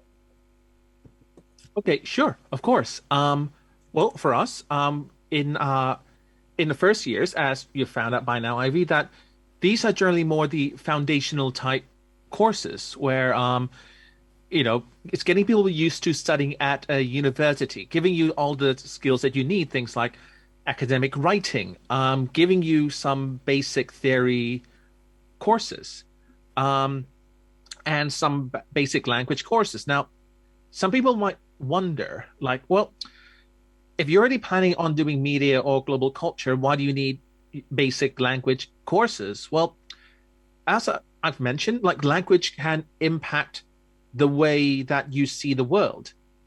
Different languages have different ways of categorizing people and things, have a different ways of expressing the world. And having some knowledge, having a basic understanding of a third language is beneficial into just giving you a glimpse into how language might impact people's view on the world. Like, let's give an example of pronouns. In English, you can't really refer to a third person without using a pronoun or without saying something about their gender identity. Be it like, he, she, they, but rather when we're talking in Thai, it's kun, tan, ge, mung. There's no gender there, but there's social directionality. It's impossible to refer to a third person in Thai without referring to how, much higher or lower you are than that person socially. And the question comes up then, well, what exactly does that do to the way people see the world? What is that constant reminder of social hierarchy or constant reminder of gender have on people? So that's why like we get all first years to learn a bit of language of their choice, providing that there are other people who want to do it too. But once you've got through that first year, then from your second year onwards, you get a choice of 3 concentrations. First one is foreign language, although there is a minimum number requirement for each language. So if not enough people wanting to go on to that language for their concentration, then unfortunately we can't offer that. But in general, in the language concentration, you will learn more language skills of that language, and you'll also learn about all the cultural norms and cultural practices relating to that particular language. So like, for example, if you learn Spanish, then you also learn about Spanish culture, but not just culture of Spain, but the culture of Latin America also. In media culture, it's more to do with, media analysis and interpretation of texts. Now, text for high school students might just sound like text, the thing that you send to people, the thing you read. But at university, things get a bit weird. Text is anything that can be interpreted. So, books are text, movies are text, TV series are text, advertising are text, everything is text, basically. Anything that can be interpreted as like in the media form can be text. Then the next one is global culture, where you will learn more of a cultural perspective on globalization. Right? Study the impact that globalization, past, present, and future, have had and will have on our cultures. Like the very fact that international programs exist is because of cultural globalization. The very fact that English is somehow seen as an international language, seen as the world's lingua franca, even though lingua franca means language of the Franks, not language of the English. Like, what are the roots of that? Why did that come from? Like, those are the kind of things that we'll be exploring, in addition to some specific more area studies type courses also. And aside from these, you also have a chance to learn a lot of general cultural studies courses, like introduction to anthropology, technology and culture, science and culture, for example. So that's like one thing actually that I think is a big appeal of like also why I chose to apply to ballot. Like it might be a bit intimidating to someone hearing this for the first time, but actually what Ajahn Kanya is also demonstrating, maybe not intentionally, is just how broad a ballot is, because that's only like one part of like what ballot can offer. And I feel like if you really look through the courses or perhaps like talk and listen to what other people have to say, you'll find that there are really a variety of people here that are interested in vastly different courses and studies, but they all come here because they think that the nuance in like the broad subjects that are offered here can be found in whatever the faculty the program has to offer. And so because there is such a variety of people, I think another question that people applying might be curious about is, what is the general atmosphere? Maybe perhaps in a professor's perspective, it might be different from, a student. Well, that's a good thing you add that qualification, because as much as I hate to admit it, I'm older now. Not old, I still refuse to admit that, but I am older.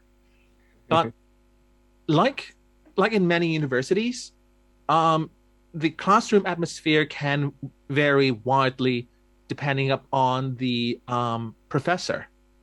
And for me now, some people might think that it shouldn't be standardized in some way, but for me, I think that's a good thing, because when you go to work in the future, you're not going to be working with a standardized type of people. You're going to be working with a lot of people, a lot of bosses. But in general, though, in Balak, you can expect a lot of group work for things like presentations, or some cases maybe short films in a rare case, and your standard everyday lectures, of course. But in general, in my classes and in my professor friends' classes, at least, the lectures can also be quite interactive, as in students are free to just raise their hand, stop the lecture for a second, ask the lecturer to repeat a point or something, or ask for clarification. And then maybe like small discussions during the lecture themselves also. Basically, like if you're the kind who likes to speak up in class, likes to have discussions, then I think you'll be really happy in a Balak lecture. Oh, also expect to write a lot. Yes. Like PK, how many essays have you had for your midterms? Couldn't recall, but it was a lot. It was definitely a lot. Things Yes. to look out. Normally, yes. Go on. I think I would like to also share my experience in a classroom perspective that's aside from a professor's perspective, but also from a year two perspective. Like I think I'm the middle shot between a pandemic and a pre-pandemic. Like I was at least given the opportunity to have a few classes online. Like when it was my first semester in Balak, Balak 13, my own generation, still had a few classes on site. And I feel like as Balak students, one thing we have in common is the interaction in class. Like even if it's online or on site, I could still see students, my classmates, even myself, being vocal about our own opinions, sharing what we love, sharing our own thoughts, sharing very expressively. And I think that's one beauty that about Balak that all our students are equipped with. And not only in a classroom environment, I often see my friends and even me sharing, like raising awareness for different causes on social media, calling out, various things that go through a critical thinking mindset that I think Balak offers you as a degree. Oftentimes I would see posts from my students, even from myself, sharing on different causes where they'll be sharing their own opinions on it. And I feel like that's great as a community because it shows that as a community, as Balak, we're very vocal, we're very expressive, we're not afraid to share our own opinions, and that's very interactive.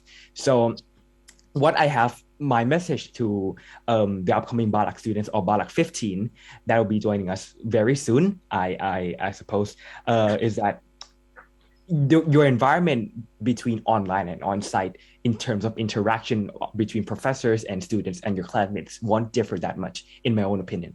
We'll go on and ask Ivy about her experience, but in my own opinion, in my experience, I feel like the interaction is still on par with on-site.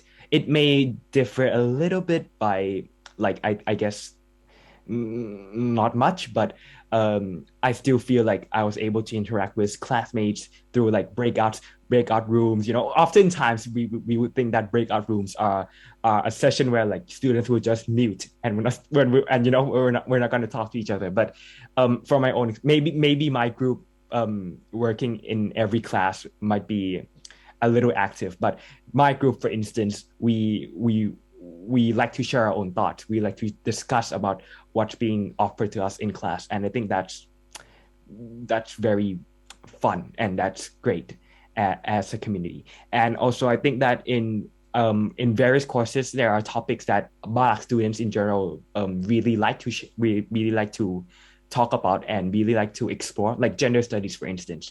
Like in my gender studies class, we were able to share various stuff that is very relatable to our daily life, and that's why I think we're very vocal about it.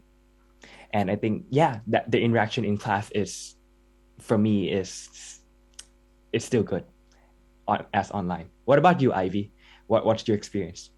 I mean, of course, like at first, some people were hesitant to interact because we're meeting the first time online. But after a while, I think everyone's kind of settled in. It's still unfortunate that it's online, even if people are more comfortable with like, expressing their thoughts. And again, I feel like my year is pretty similar in that aspect, in that people feel that pretty comfortable expressing their ideas, are pretty vocal, but just it's been fully online. And I feel like it probably even if everyone's kind of adapted, lots of people would still prefer to, if possible, go on site, which next year very likely that Balak 15 will get the opportunity to come on site, and I'll be one of the people first welcoming you to our faculty as a student body. So very interesting, very excited for that. Yeah, hopefully if everything goes well, everything keeps continue getting better, hopefully. Like, I can't see the future because if I could, I would have bought Bitcoin back in 2009. But yeah, like, that's the thing with our program is that with the majority of our ajans, we don't care about your politics. We don't care what you believe in. We just want you to express them as we want you to be able to express them in the most robust way as possible. That we don't care about what your thoughts are as they are well constructed and like well supported. But at the end of the day, that's what makes a good citizen. People, making informed decisions and, expressing informed, well-constructed opinions, regardless of what those opinions are. I feel like what Kunia just said, just adding in a bit in the middle, listen very carefully because this can also be taken as interview advice for your interviews here, coming in here. Yes, that. Okay, just one big thing first. Don't read pre-prepared statements. Because even if it's online, we can tell. Like, we can tell when your eyes go across the screen like this as you are reading a statement about yourself, and also when you are reading, your voices tends to go very flat and it's super obvious when you are reading something. Just be yourself and express, who you are, because we want to get to know you. We want to get to know if you would be happy here at Balak. So a few other tips. If you say in your SOP that you are passionate about something, you better be passionate about that thing, because we will expect you to be able to talk at length about that thing. Like Balak 11 president P Junior, he is super into public transit, but if you bring that up with him, he'll be able to talk hours and hours and hours on that topic.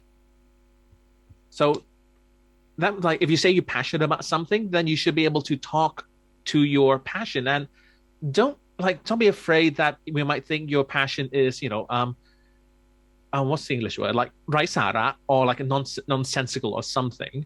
Like, oh, but I like playing games. Great. Me too. But, well, why? What do games mean? Like, what is the relationship between a game system and the story? How does a first or third person view in a game affect your storyline? What is the narrative differences between a linear game, like, let's say, Doom Eternal, and an open world game, like, let's say, Far Cry 6 or 5 or 4 or 3 or 2 or 1. Yeah. So that sort of thing, like, just, own the thing you're passionate with, and as long as you can talk about it, that would be fine. And related to that, be prepared to answer a lot of why or how questions. Ivy seems to be having a bit of a reaction to that. I'm just thinking about my interview, but you'll see when you apply. You'll see when you apply, guys. So yeah, apply. We want to hear what you have to say. Yeah. Yes. But my last important thing: study about the program. Like, know what you're trying to get yourself into, and don't try to be what you think we want you to be. Be yourself. Don't try to say that you like things that you don't really like just because that's what we want you to hear, that sort of thing. Just be yourself, be cool. Yes. Like, as embarrassing as it is, even my own speech, I mentioned that I like culinary and I like to explore something that's more on the entertainment industry field. And that's not even related to Balak. I mean, the media culture might be, but cultural as an overall image might not exactly relate to what my passion is or what I like to do in general. But I could still approach or relate to it to an extent, and I feel like that's why Balak is so broad. It's there for you to also explore other opportunities in life while being able to gain skills. Ajahn Kunya Krab, I would like to also ask one common question that we often get every year at our open house is that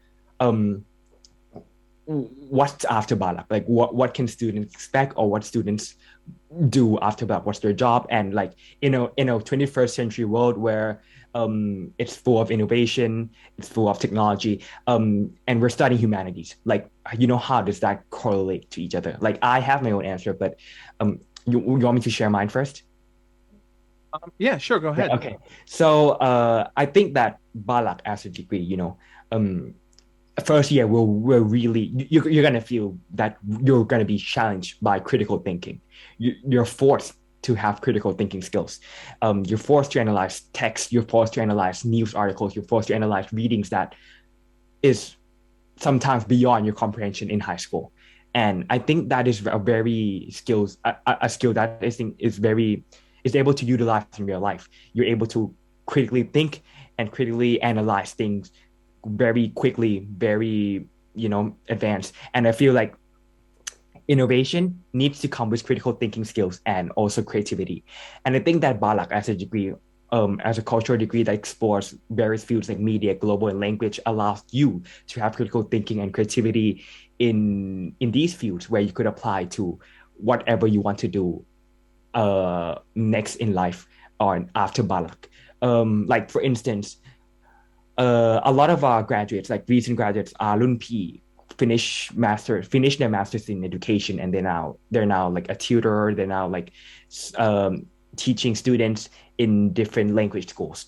And the one thing I see is that aside from having ordinary courses like the SATs, IELTS, standardized tests, they provide students with these like cultural courses, like like what's with the 21st century, or how to be a 21st century student type of course. And I feel like these stuff is what they've learned from Balak, and that could be applicable to students that took course with them. Not only students are able to gain knowledge from this course that is applicable to their interviews in like might be ComArt, BBA, or whatever, but it could also apply to, I think, various courses too.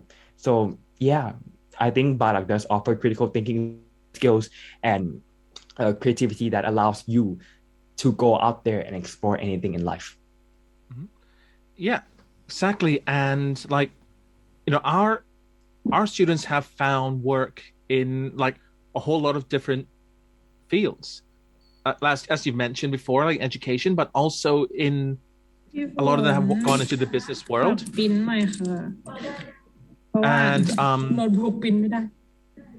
And also, who was that? Anyway, I've gone into like the business world also, and some have gone into their own business, became very successful entrepreneurs themselves. And on the question of innovation, well, there can also be cultural and social innovation also. But the most important thing, I would like to quote Dr. Ian Malcolm, or otherwise known as Jeff Goldblum, from the film Jurassic Park. Your scientists are so busy thinking about what they could, they never stop to think if they should. And I think that's what like social science and humanities brings to the table when it comes to innovations, is that when people think of things to do, they never think about consequences of like the social and cultural consequences of the things that they can do. Like we can just see from some of the current scandals with Facebook. Oh, okay, Meta now, I guess. Yes. But like there all the scandals about their information, or them finally deleting people's facial recognition data. Like anybody who is conversant or in the in the field surrounding like cultures can tell you that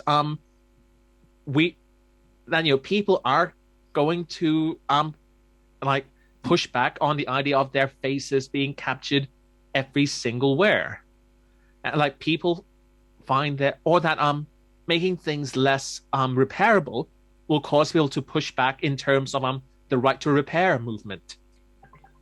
And also another thing is that a lot of these big tech companies have started to recognize the need for a more cultural or social scientific approach. Like a lot, like companies like Google, for example, have started hiring anthropologists to work for them in order to, as a way to look into their human interfaces. Because when when you're designing app interfaces, you need to design it in a ways to which, like, well, how exactly does somebody touch something? Like how, as in like well, if you design the interface this way, well, how exactly would somebody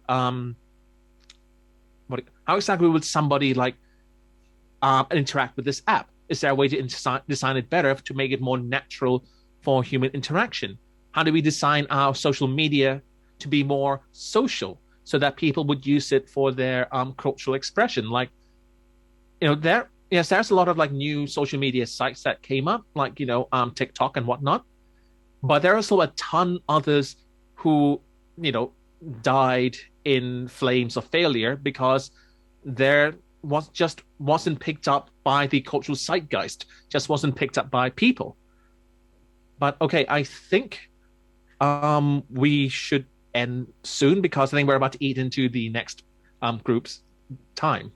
So yeah, so just to summarize a bit, like, so we hear a lot. You might be very intimidated now by everything that's been said because there's a lot of details there, and you're just like, okay, where are we going with this? But basically, everything that's been said, that's like just one part of what you could get from Balak, and from how like deep Ajahn Kuniyal went into like his interest. You're also like another person who can explore your interests the same way should you come to like our program, and we would love to see you here. So yeah, thank you everyone for talking Ajahns and nerds. But yeah, thank you guys thank you everyone for watching us. If you do want to contact us, we do have our presence on social media, on Facebook and Instagram. The students also have their own Instagram page that is completely controlled by them. So if they do something wrong, don't at me, at them.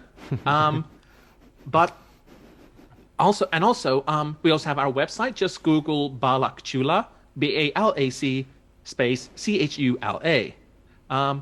But that's it from us. Thank you very much, everyone. Thank you very much, PK and Ivy, for being here. So back to you, Mr. MC. Thank you very much, Ajahn Kulaya, and thank you so much, Kun PK and Kun Ivy. Such a very nice talk. So we learned so much about this Balak program, and also, it's more like a small mini class, so kind of a demonstration between the teacher and the students, kind of exchange the ideas and things. This is how we do it here. So we encourage you to come and enjoy. And what I learned from all of you three is that if you want to get into the Balak program, make sure number one, and it's very, very important thing, is to be yourself. Don't try to pretend to be others. If you like some things, go ahead and tell them that you like it. Don't try to say something that the interviewers want to hear. So, all right. And second thing is to stay true to your passion. Whatever your passion is, so just speak up, say it, so that we can find ways, to make sure that if you're right for Balak or not. So, but I'm sure by now you know that this is the right program for you. So Please act now. Thank you very much. All right. So coming up next, we would like to invite you all to learn about the next program. It's just a BA in Communication Management. And here we also have our alumni and also our fourth year students, Kun Mini and Ajahn Biu. So let me introduce you properly. So may I please invite Kun Minika Kemrit or Kun Mini, the fourth year students from Communication Management major, and also Kun Ajahn Biu, Ajahn Chanapa Iti Amon Kunchai. She is the alumni, part-time lecturer, research assistant, and also a PhD student at Chulalongkorn University. So please welcome Kun Mini and Ajahn Biu. สวัสดีครับ สวัสดีค่ะ สวัสดีครับ Kun Mini and สวัสดีครับ Nice to meet you again, อาจารย์โอ๊ต Yes, very good. Nice to meet you. And hello, Kun Mini. How are you? Hi, it's nice to see you. Very good. I really enjoyed your video clip from last time for the open house. It was really fun. So I'm so glad to have you here. And also, Ajahn Biu as well. Wonderful. So now, we just kind of, know each other. But what about some other? Why don't you briefly introduce yourself, please? May I start with Ajahn Biu, please? Yes, of course, อาจารย์โอ๊ต So, good morning, everyone, and thank you for attending the BCM session of Chulalongkorn University's Open House for International Undergraduate Programs today. Please let me introduce myself. My name is Chanapa Ithiamonkunchai, and you can simply call me Build. I am one of the alumni of the BCM program. I graduated in 2017. At the present time, in 2021, I have been a part-time lecturer at the Chulalongkorn University Language Institute. So basically, I teach undergraduate degree courses at Chula here. At the same time, I am also working on several research projects with ComArts professors at the new research unit here. The name of the research unit is Communication Innovation for Development of Quality of Life and Sustainability. I am also a full-time PhD student at the Faculty of Communication Arts of Chulalongkorn University. I'm currently studying my second year here. So I have been studying and working on many roles at the same time. So as you can see from my profile here, I love ComArts and Chula so much. That's why I came back for my PhD and for my current careers. Very well. So what about Minnie? Hello. Okay, so my name is Minnie, and I'm currently a fourth year student studying at Communication Arts in the international program. And yeah, I'm in my fourth year, so it's been busy, and it's been a very good and welcoming experience to be at ComArts. So I'm very happy to be here today and to share my experiences. Thank you very much. And I think we're very happy to have both of you here as well. So now, why don't I start with Minnie next? So tell me a little bit about your, experience taking classes at the Chulalongkorn University, especially in the communication management. How do you feel about it? Yeah. So my experience has been, like I said, very fun, and it's been a very good 4 years. I think I'm ending it well, despite it being, in the times of COVID. So I don't get to go back on campus to do anything in person, but regardless, it's been very fun. There's a lot of different classes that give me a lot of various experiences and knowledge. So I feel very well equipped to move forward with my future after graduation. Excellent. And what about Ajahn Biu? So we just go back to the old day and tell us about your time when you're studying, when you study the communication management, please. Yes, of course, Ajahn Oth and everyone. So when I was studying at the Communication Management International Program for my undergraduate degree, I had a great time there because the environment there was very friendly and creative. So I had many good opportunities to make friends and become close to many professors at ComArts, and also made many good friends. I remember watching Minnie's video that she said that the environment at ComArts has a very good thing, is that we can be ourselves and people will love us, and I really agree with that as well. That's very good. That was good. Yeah, it was really enjoyable. So now, question number 3: what are some of the skill sets that have you developed during the academic career in the communication management program? We'll start with Ajahn Bill first. Okay, sure. So I feel that the main skills that we have developed are the essential skills for workplace. Because at ComArts, we have many team projects that resemble working in the real world. So we act as many roles, for example, of the marketing agency or the advertising agency or the PR agency, and we deliver the real presentations to many real clients. So we get lots of hands-on experience, and we need to have, interpersonal skills, teamwork skills, presentation skills. So I feel that these are the 3 main skills that ComArts has developed me and equipped me, and also coordination skills, because I was the class coordinator with many ComArts professors to distribute the announcement, the course materials, and also update my classmates and other ComArts students about the event. So I get lots of project management and coordination skills from these. Also, I was close to exchange students as well. So I made friends with the international culture with many nationalities. Wow, that is so nice that you come back and then you teach the students and then share your experience, whatever you learned, and then you just pass on to your students. So lucky them. Okay, all right. What about Minnie? What are some skill set that you think you have gained from this program?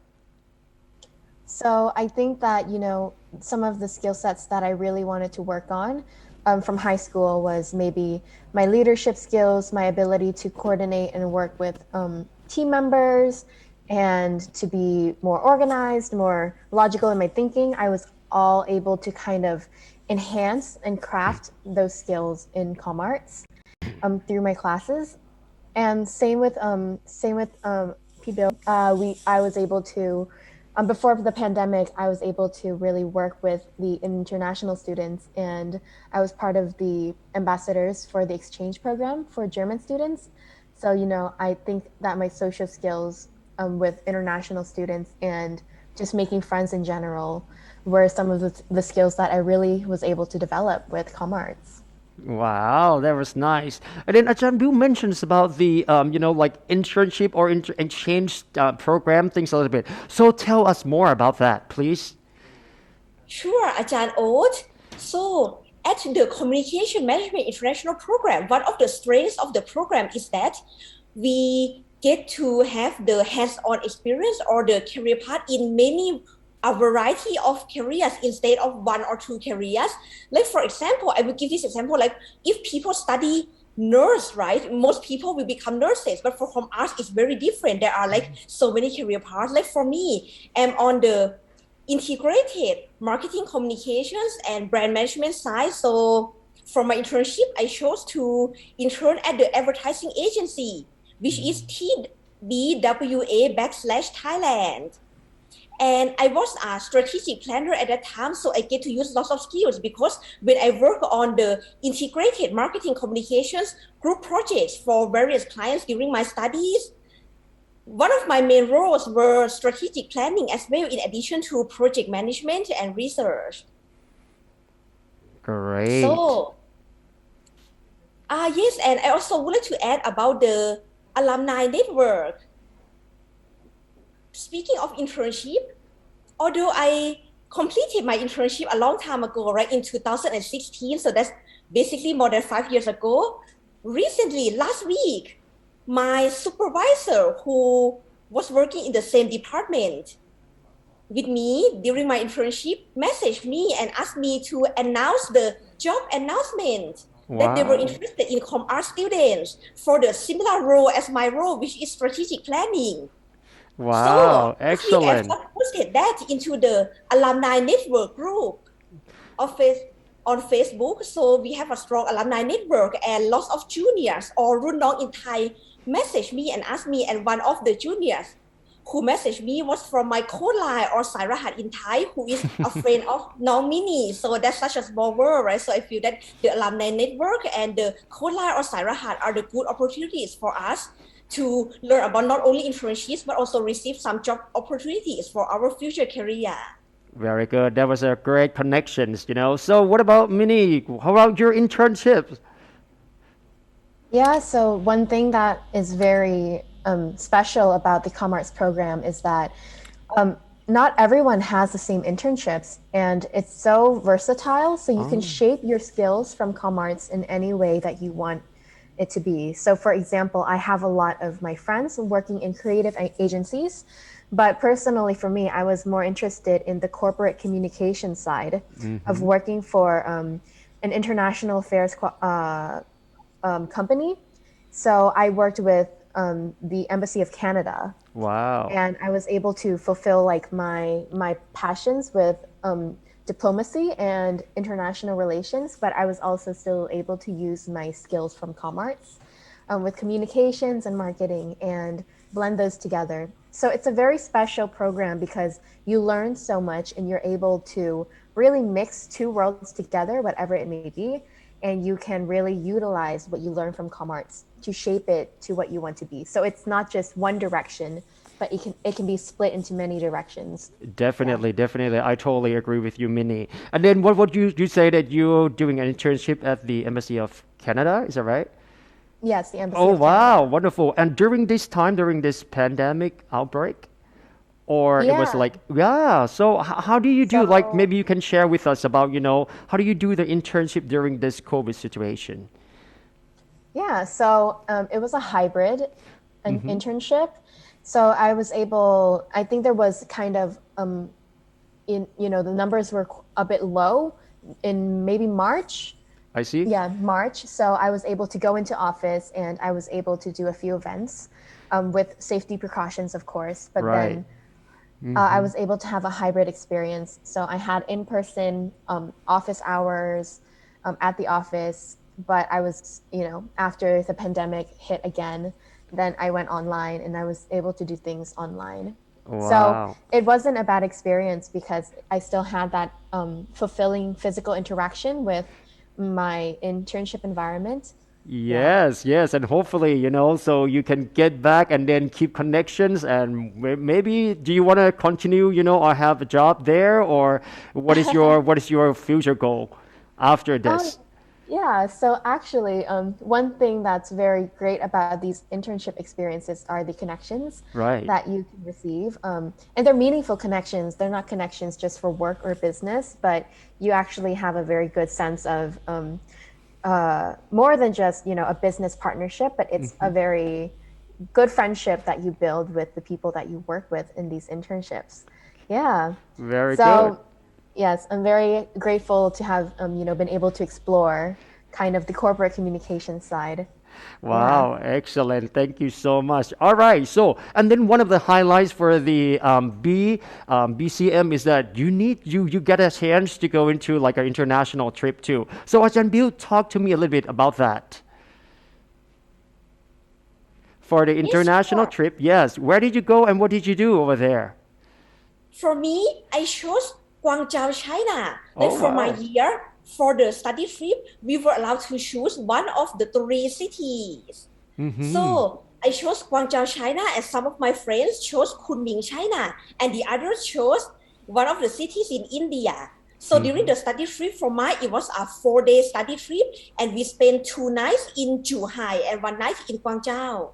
So Mm-hmm. the highlight of the study trip was that we had a chance to visit one of the famous university that one of our professors used to work there, and the lecturer there delivered a special lecture for us, the art students. So we had a chance to participate in that lecture and study with professors from other cultures. The other highlights are that we went to many landmarks of the city, and we had the tour guide who explained the history and culture of those landmarks.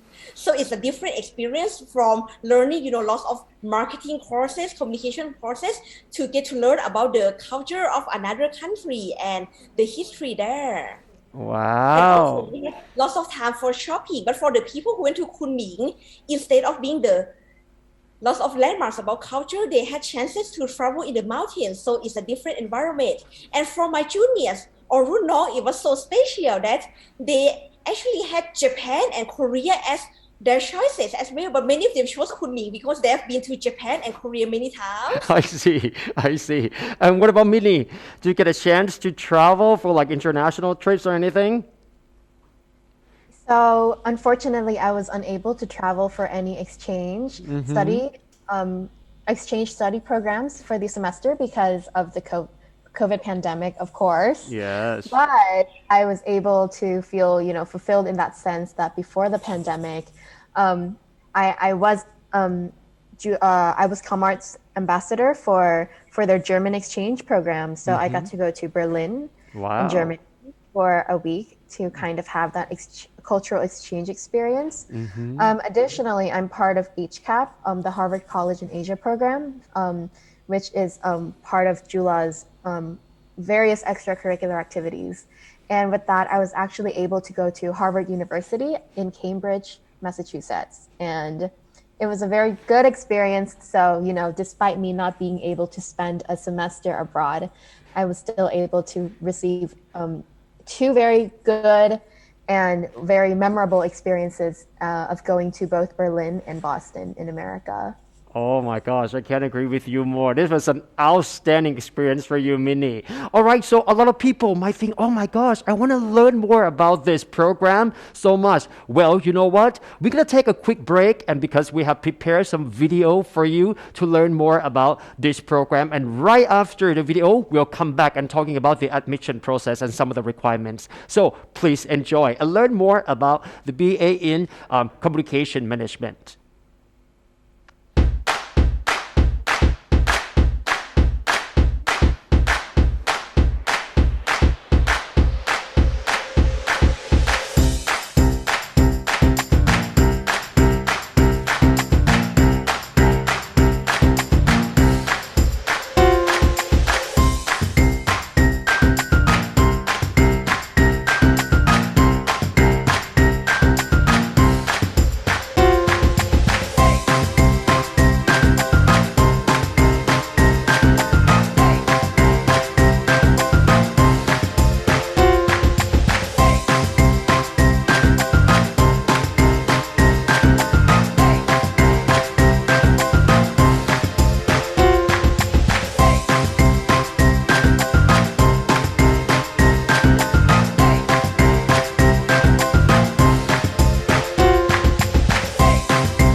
So, well, that was a very good introduction. So now it's time to learn more about how do we apply into this program. So, Minnie, would you like to take this question?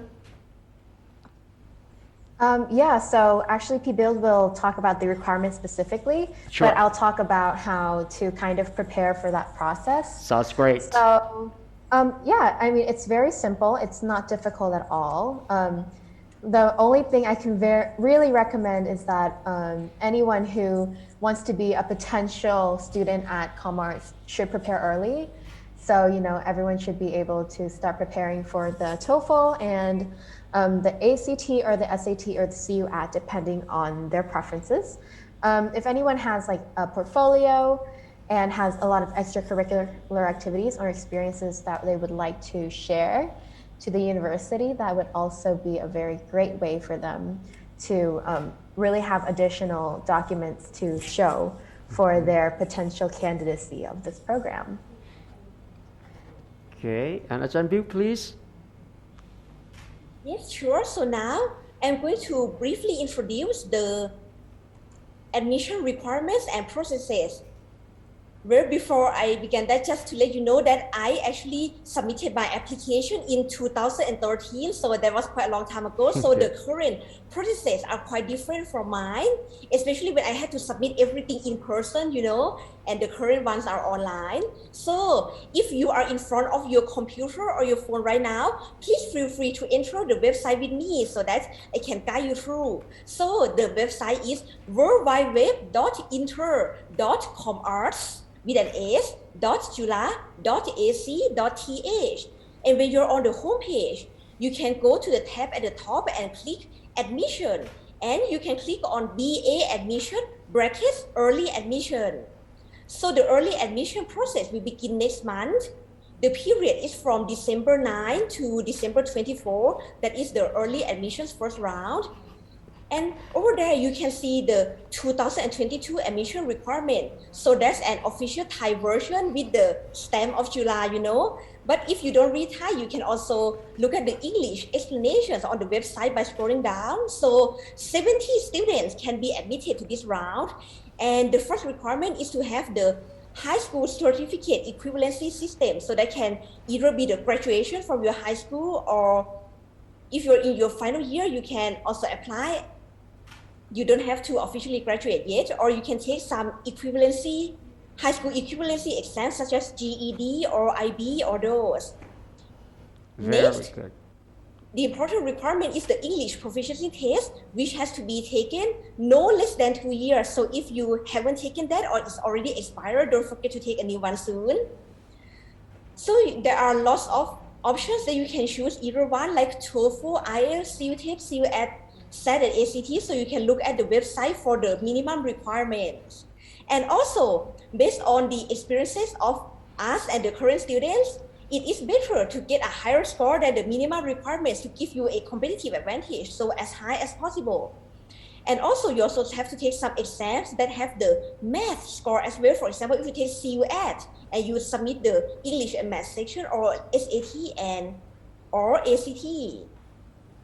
Also, you also have to submit a portfolio of the collection of your best works and your activities. So on the website, there is the specific format for the portfolio, so don't forget to stick to that. Next, the second step is the interview. And due to the COVID-19 situation, the interview will be in Zoom, so that's according to the official announcement, and you will have to turn on your video cameras for the interview, so be prepared for the equipment. Great. So those are basically the main details, and the other details are like submitting the photograph or the application form. So after hearing my brief overview, please don't forget to go to the website, as you can see on the screen, and read the requirements in detail so that you can make sure that you have followed every single step in the admissions. And I wish you all the best, and I look forward to welcoming you to our BCM family at ComArts Chula. Very good. Thank you very much. And any last word of advice from Minnie? Yeah, so if anyone actually has any specific questions, they can feel free to reach out to us in the additional sources that we just put up on the screen. But also, if you want to reach out to us personally, you can reach me via my Instagram at Minikar, MINNIKAR. And Fibil also has her own personal page, so we will be sure to put that in the live chat box to make sure you guys can reach us. Okay, well, thank you very much. All right, so that's all for BA in Communication Management. Very good. Well, thank you very much, Minnie, Mitika, Cambridge, and also Ajahn Bill, Shanapa, Iti Amon, Kunchai. Thank you so much for being here with us and telling us about your wonderful program. ขอบคุณครับ สวัสดีครับ ขอบคุณค่ะ สวัสดีครับ Thank you. You're very, very welcome. What a lovely conversation. So you can learn more. All right, so coming up next, we will take you to another faculties, one of the, very competitive ones. A lot of international students really want to come here because this is one of the best, programs that offer in Thailand or even around the Asian countries. So now we're here to learn more about the BA in economics. And here with us today, we have Kun Pieng Pet or Kun Pim, and also Kun Ganok or Kun Pai, and they're the fourth-year students, and they're going to talk about this program. So take it away, Kun Pim and Kun Pai. สวัสดีครับ Good morning, everyone, and welcome to the EBA Open House session. I'm Pai. And I'm Pin. We're fourth-year students from the EBA program, and we will be your host for today. So EBA program is Economics Bachelor of Arts, and our vision is that an internationally competitive program aimed at creating economists who are highly competent to contribute to the society with ethical and social responsibility. For our mission, here at EBA, we aim to equip students with well-rounded knowledge and responsibility to the society. Also, as the world keeps changing unstoppably, it is important for us to emphasize the development of core competencies for lifelong learning as well.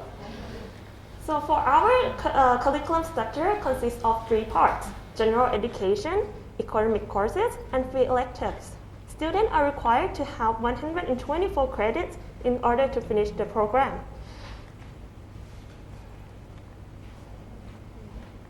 Now moving on, at EBA we provide our students with a cutting-edge curriculum. In the first year, students learn fundamental courses including mathematics, micro and macroeconomics, and essential computer programs. For the second year, we will dig deeper into each core course, and in the third and fourth year, students will get the chance to study in the field that interested them the most, such as behavioral economics, digital and innovative economy, and data analytics for economists. Here at EBA, we also have many visiting professors from all around the world. Despite studying in the country, students will get exposed to an international setting. And during the studying at EBA, our students will have the opportunities to either study abroad, pursue a double degree, or do an internship as they wish. This upcoming academic year will be the first year that EBA is collaborating with a world-leading university to offer our students a double degree program. Those who decide to join the double degree program will get to study at the world-class university while getting degrees from both Chula University and a partner university. In terms of the exchange program, most of our EBA students join the exchange program during their third and fourth year. And we also have incoming exchange students from all around the world every year at EBA, which makes the classes more vibrant and diverse. Our partner universities are from all around the world. We will also expand the collaboration in the UK and China next year. For example, our partners include various world-leading institutions all around the world, such as the National University of Singapore, Kyoto University, and the University of Amsterdam. And for those who wish to stay in the country, don't worry. You can also join a virtual program which is called the APRU program. The credits earned can be transferred back to Chula as well. So, Pen, how many universities are the members of the APRU network? And what kind of courses do they offer? Well, Pi, the APRU network consists of 60 university members and offer various choices of courses, such as the Introduction to Astronomy, Cross-Cultural Management, Gardening, Data Science, and so much more. Wow, it sounds really awesome. Wow, moving on to the activities. Our program has not only trips both domestically and abroad, but also clubs and society. Students can join clubs outside of EBA. So, Pi, are you in any clubs? Oh, definitely. I am in EBA International Club, which helps international exchange students to adjust to the new culture and setting. Wow, that sounds very interesting. Okay, all right. Next, move on to our EBA Overseas Educational Trip. It is an international trip that is held annually during May for second-year students to visit partner universities. The students will get chances to explore new cultures and settings. And the cost is actually also partially subsidized by the program itself. Here are some examples of our past overseas educational trips that our students have been to, such as Portugal, Italy, and Switzerland. However, students in 2020 and 2021 could not go on a trip due to the pandemic. Regarding the society, we open up for a variety of interests and therefore have many clubs and camps available for students to join. In terms of our admission requirements, they consist of 4 parts, which are a minimum requirement of 2.75 GPAs, the English proficiency tests such as IELTS, TOEFL, the math test, scores such as SAT math part of SAT subject test, and interview part as the last stage. And each part will have a different weight. EBA offers scholarship for students annually. This includes fellowship scholarship up to 10 fellowships per batch, and 2 of them are for international students. Assistantship scholarship for 2nd to 4th year students up to 15 assistantships. And last, financial assistance including waiver for a whole year for students who face a financial problem, which is considered case by case. All right, and this is the end of our PowerPoint presentation session. If you have any question regarding our program, please feel free to reach us at any channel shown here. And next, we would like to move on into the EBA alumni interview session. And today, we have Pinachai Jittaviwattwong or Piwiu from EBA 13 or Econ 47 with us. He is currently working as an Assistant Vice President, Proprietary Trader at CGSCIMB. สวัสดีค่ะ สวัสดีครับ Hi Good morning everyone Okay, we would like to begin the first question of today. So what attracted you to study economics? At first I'm passionate about stock market, so I think economics it's part of the whole stock thing. So I got the chance to take some classes back in my high school about economics, and I became attracted to the principal concepts of economics, and that has led me to think that economics is the fundamental of everything. No matter what you do in life, no matter what decision you're making, it's all economically related. And in business also, that the fundamental is of like everything, what you do, you trade, you do business, economics is the key. So I became attracted to this program. Wow. Okay. Thank you, Piwiu. I believe that many of our listeners might have a similar interest as Piwiu for sure. And next questions. Did you know which career you wanted to pursue before enrolling into EBA? Before enrolling, I did. I saw myself to be doing in some kind of financial related industry. But as I studied at EBA, I had the chance to join the investment club that it was arranged by the students itself, and I became more passionate about that. So I do know from there that I'm going to have to do something in the stock related career path. Yeah. So it's more like a path than definitely the destination, knowing the destination as first. So thank you, Ha. So what was it like here studying at EBA? Did you like it? Honestly, academically, I think it was quite challenging. But as the years go on, I mean, like, what has gotten me through all my years at EBA was the environment.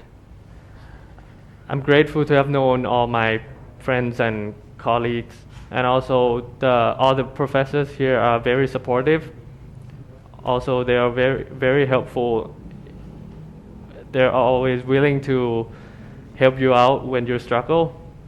And EBA is a small faculty, but even though it's a small faculty, I think it's a good thing that I personally feel that everyone here at EBA, they treat each other just like one of their family members, and we look out for each other no matter which year you're in, you can consult with the elders or the youngers. We look out for each other, and that's, to me, it's a very heartwarming experience and also a very memorable place for me. I totally agree with you, Happy Will, because like all the professor and friends at EVA are very helpful and friendly. Okay, so how are you using what you have learned at EVA after graduation? Which skills are the most helpful today, Ka? It's a tough one, but I think the skill set that I have learned during my year at EVA was the way of thinking, to think and to analyze things in many aspects according to economics. Using the economic models, to be honest, to come up with a solution or to make a decision based on the facts that I have analyzed from using the models. And I think those have shaped my mindset, actually reshaped my mindset before I enroll here. And to me, that is probably the most helpful skill set to have with me in my entire life. Yeah. I totally feel you, Happy. Like I myself feel like it's not only just the academic part, like macroeconomics or microeconomics, but it's more of the rational thinking and also thinking step by step as well. So now, in comparing to graduates from other fields or programs, such as like some majors that are business related, what are the strengths of economics graduates?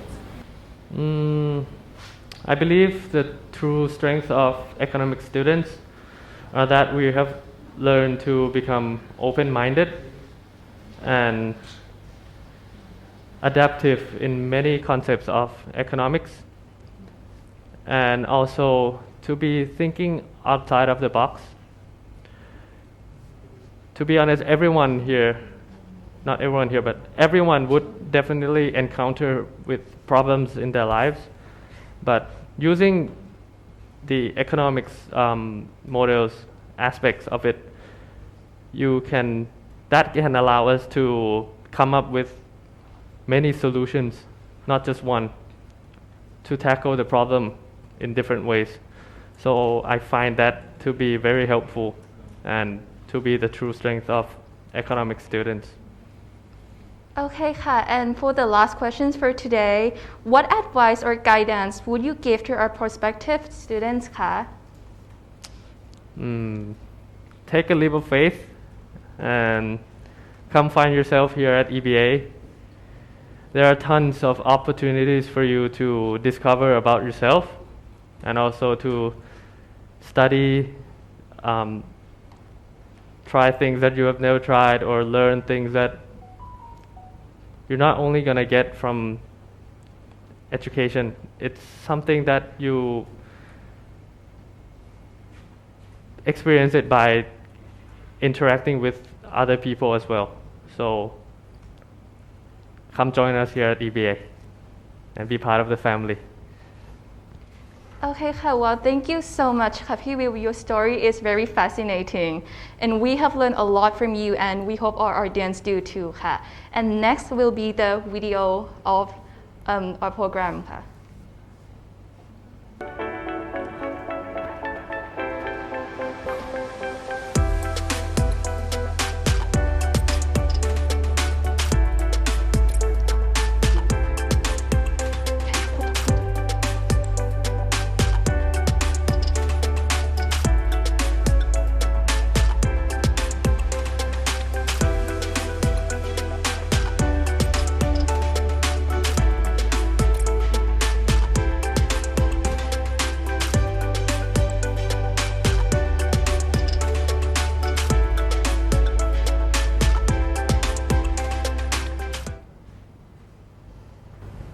Now that we know that economics can lead you not only the economic pure economic field, but also many varieties of field and job opportunities. Okay, and this will be all for EBA today. Thank you everyone for sticking with us until the end. If anyone has any further question, please feel free to reach us by website eba.econ.jula.ac.th or follow us on Facebook at eba.econ. And lastly, if you have found EBA as the right place for you, please don't hesitate to join us, and we hope to see you in the upcoming year at EBA. Thank you. Thank you very much, Kun Pim, Kun Pai, and Kun Will. Well done. So I'm sure that you get a lot of your, students and your junior coming in and joining your EBA program as well. So thank you very much and good luck. Don't forget, if you're interested in this program, please check out the website and apply now. All right, so I think we are almost finished the first part of the day. And coming up next, we are going to take you to learn more about BBA, which is the Business Administrations. So here we are. We also have the video presentation prepared it for you by Kun Putipong Chanawangsa, the Office Manager for BBA International Programs. Are you ready? I know I'm ready. If you're ready, so please enjoy. Hi everyone, and welcome to the BBA International Program sessions in the Open House 2021. My name is Podipong Chanawangsa, and I'm the Program Office Manager of the BBA program. And today, I'm going to give you a presentation to give you the overview of our BBA Chula program, and also about the academic experience, extracurricular activity, the career path, and the admission criteria. And I'm going to show you the video clips as well. For the overview of the BBA Chula, we are the first undergraduate level program in the university that is taught entirely in English.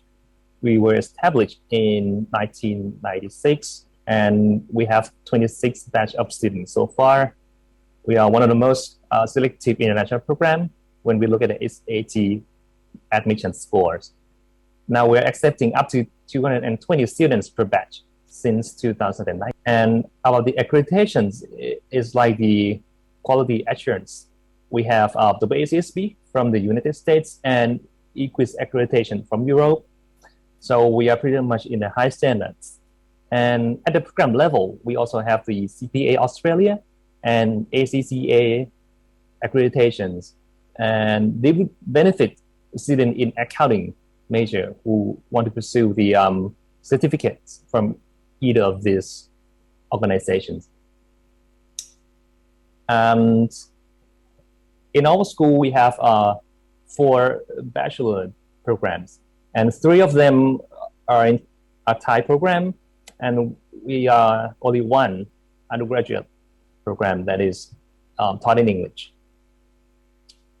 So about the academic experience, we are the 4-year program that teach in the business management area.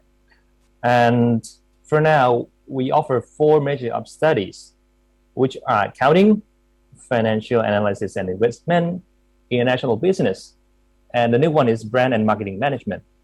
Now, I want to show you a video clip showing our current students talking about the major they are studying and about some of the courses they have been taking too.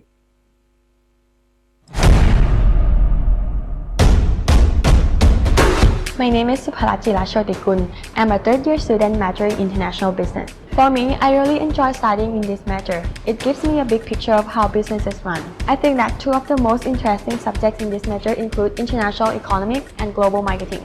First, inter-econ teaches me about how does trade in goods and services between different countries work.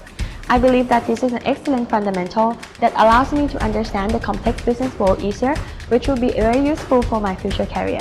I also have time to do a lot of internships and extracurricular activities such as case competitions and the faculty's rural area development camp. My name is Polasit Ruanrodrung. I'm the 3rd year of finance student. Finance is not only about making money, but it's also about how to benefit the most from the money you have. Since I joined the finance major, it all changed my perspective on money or even life. I've known that there are many opportunities around me. How to make money? How could I benefit the most from what I have? That was taught in financial intermediaries and the international financial management. Everybody has got the exact same amount of time. 24 hours a day. So what do you gonna invest your time in? It's you who decide. My name is Sarin Sirishai Sakun. I'm a third-year student majoring in accounting. Accounting is the fundamental of every business, so this major allows me to learn how to report information in a useful way and align with the accounting standard. Beneficial in the future because we have to report them based on the standards to be comparable with other firms. And I would like to mention some courses that are very beneficial. It is financial reporting and analysis. This allows me to learn based on the real financial statements. My name is Sanisa Sinusek. I'm currently a third-year student majoring in brand and marketing management. This is the only university in Thailand that have brand and marketing management program.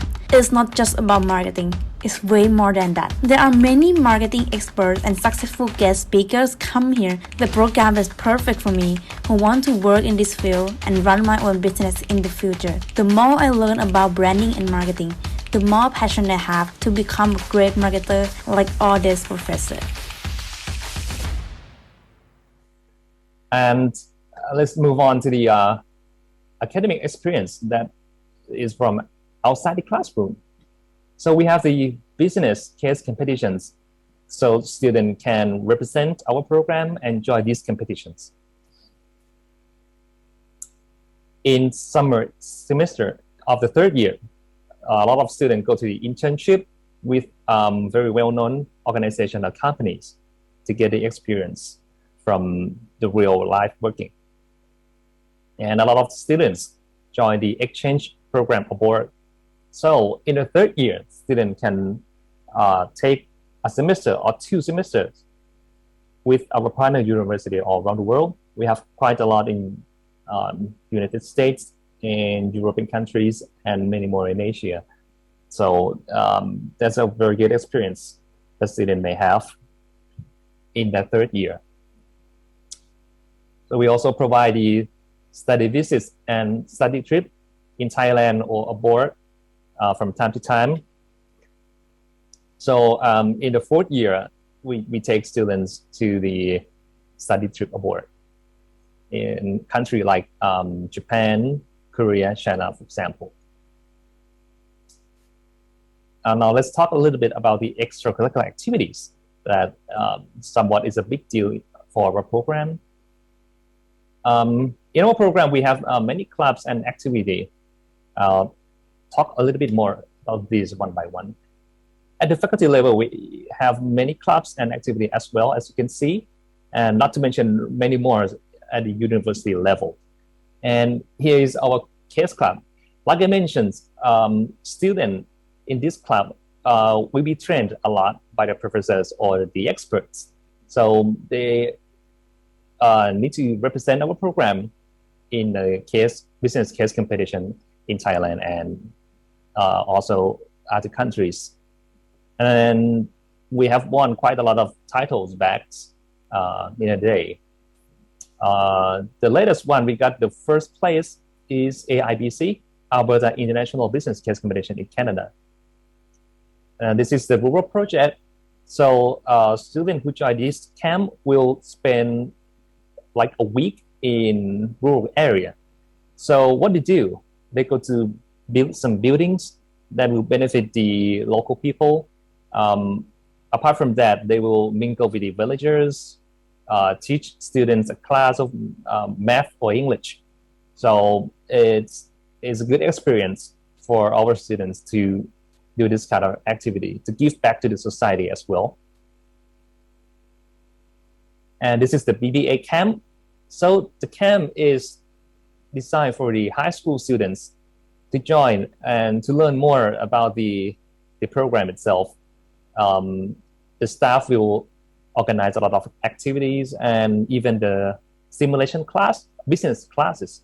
So the high school student who join the camp will get the idea how our BBA program. This is the international department. And this group of students will do a lot of activity with the incoming exchange students from other countries, for example. So it's a good way to get the international exposure when you are studying in our program. Let's talk about the career path. So our alumni can get a job in many well-known organizations and companies. To say so, accounting students can land a job in big four auditing firm, quite many in financial sectors, securities, wealth management, and many in multinational company. Some of the graduates join the management consulting, even go back to help their family business, or even start up their own business as well. And these are just the examples. So let's move on to the important part, the admissions. Now we have 3 channels of admissions. The regular channel for 180 students, international admissions for 20 students, and the new channel that we call BBA Next Gen for 10 students.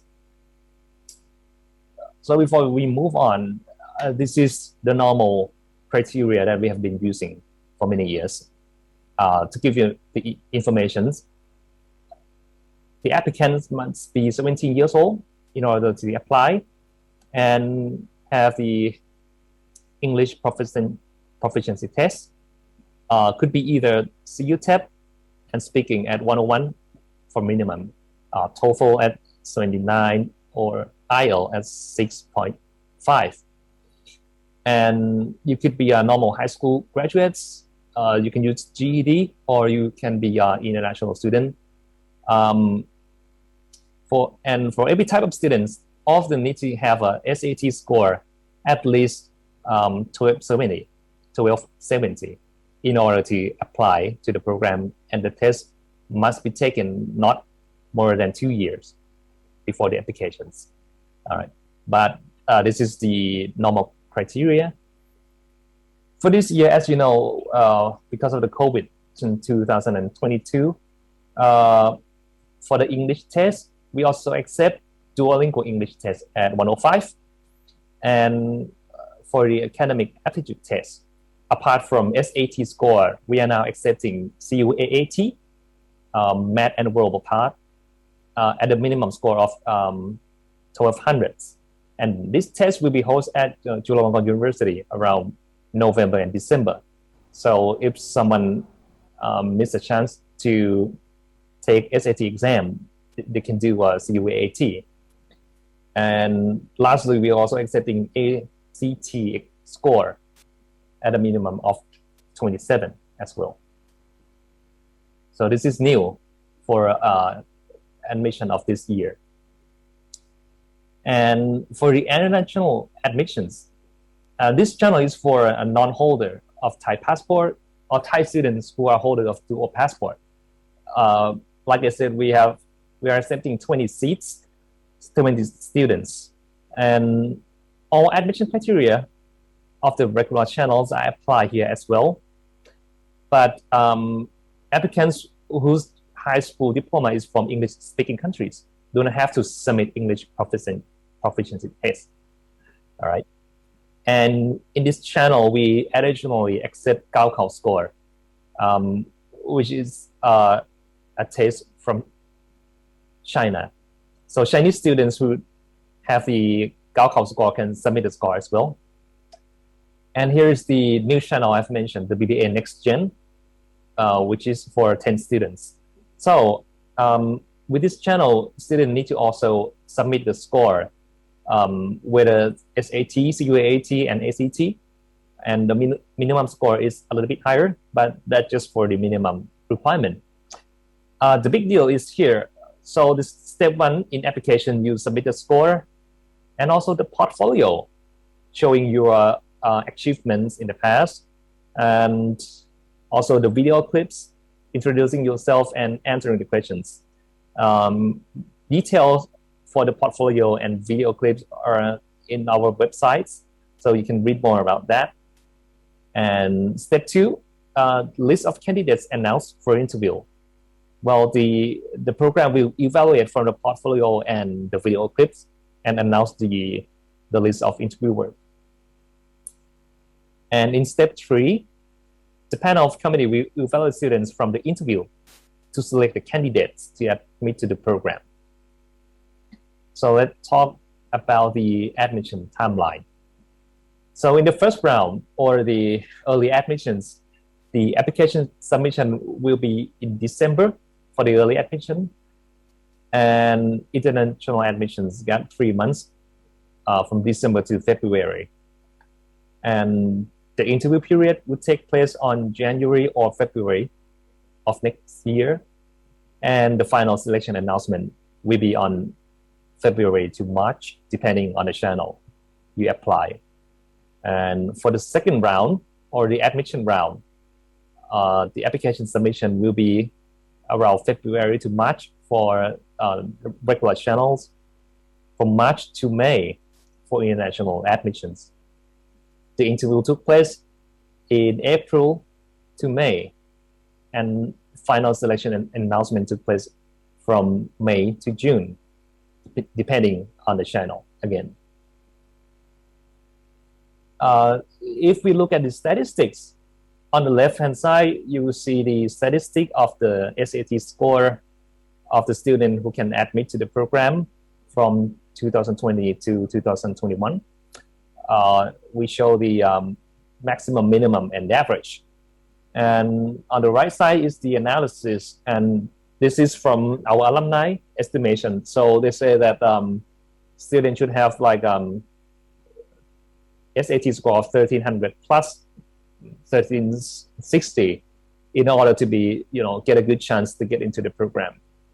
This is just the estimations from the experience. I want to take some time to talk to you about the scholarship as well. So we provide a scholarship for the highest ranking applicants admitted. So the full tuition fee is grant for fall, spring, and summer semester of the first year of study.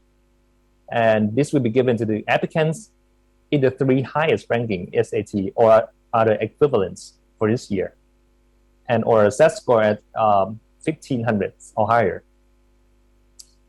But the applicants must obtain GPA no less than 3.0 in order to get the scholarship for the next semester. So you need to maintain your GPA as well. We have the scholarships for international students as well.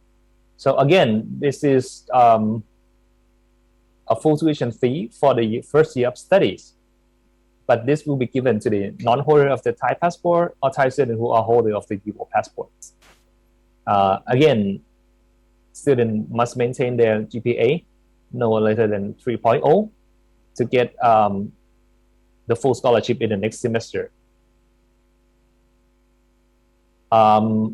So what really differentiates BBA Chula?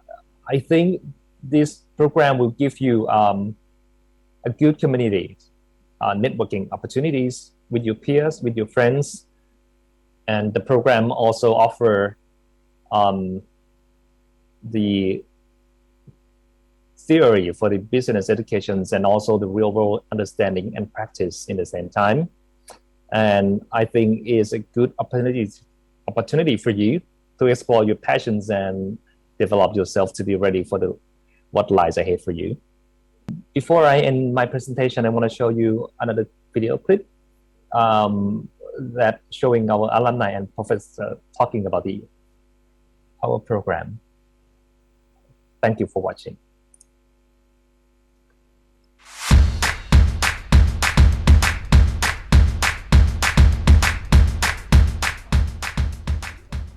When I was young, I always wanted to become a great entrepreneur. This was largely inspired by my grandparents, who worked tirelessly to grow our family business in Thailand. Even though my family was the inspiration for this goal, it was actually my studies at the BBA program that helped me gain the skills needed. Through the courses that I took, I learned more about becoming an entrepreneur in this globalized world. The global snack market is very competitive. It is a big challenge for local brands to turn themselves into global brands. I am very lucky to have studied at the BBA International program, which had a world-class curriculum that gave me strong business fundamentals. I had many opportunities to explore different outlooks and learn how to strategize in the global business world. At BBA, we are often required to analyze markets and draw a business plan. In the past year of working, there are many instances which the knowledge and experience from the program are crucial. A recent example would be when I had to formulate a strategy for our family business to expand internationally. Even though I have just entered the global business scene,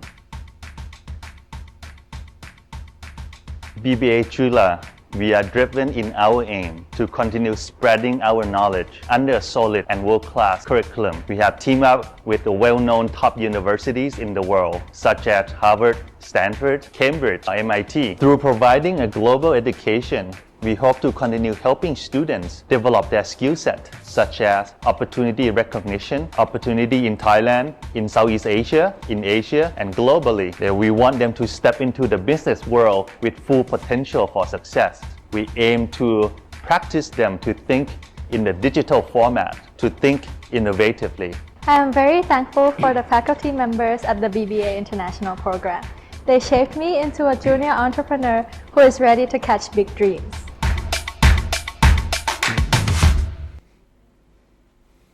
Thank you very much, Kun Putipong, our office manager for the BBA program. Thank you very much for the insightful. And if you are interested in finance, accounting, international business, or even the brand and marketing management, please don't hesitate to apply for the BBA program. Very highly competitive. But if you believe in yourself, you prepare yourself well, you can make it to join our BBA programs. All right, and that's it for our first half of our open house for international undergrads. And now it's going to be time to take a break. But meanwhile, while you're taking a break, we have put together some wonderful performance from the CU band. But I just want to let you know in advance that some part of the CU band performance have been recorded before the COVID-19. You might have seen some of the performers, perform without the mask, which they have, because they have done it earlier before the COVID-19. But the highlight is that this is going to be the very first time for the CU band to put together the virtual concert, specifically for this open house, and this is for you. All right, so coming up next into this afternoon sessions, we're gonna learn more about the BA from JIB. We have the Basai, Basak, Comdi, Inda, School of Engineering, and also the Chula Medi, which is our brand new undergrad international programs. So stay tuned, enjoy our CU band, and we'll be right back with you at 1 o'clock. I'll be right back. Thank you.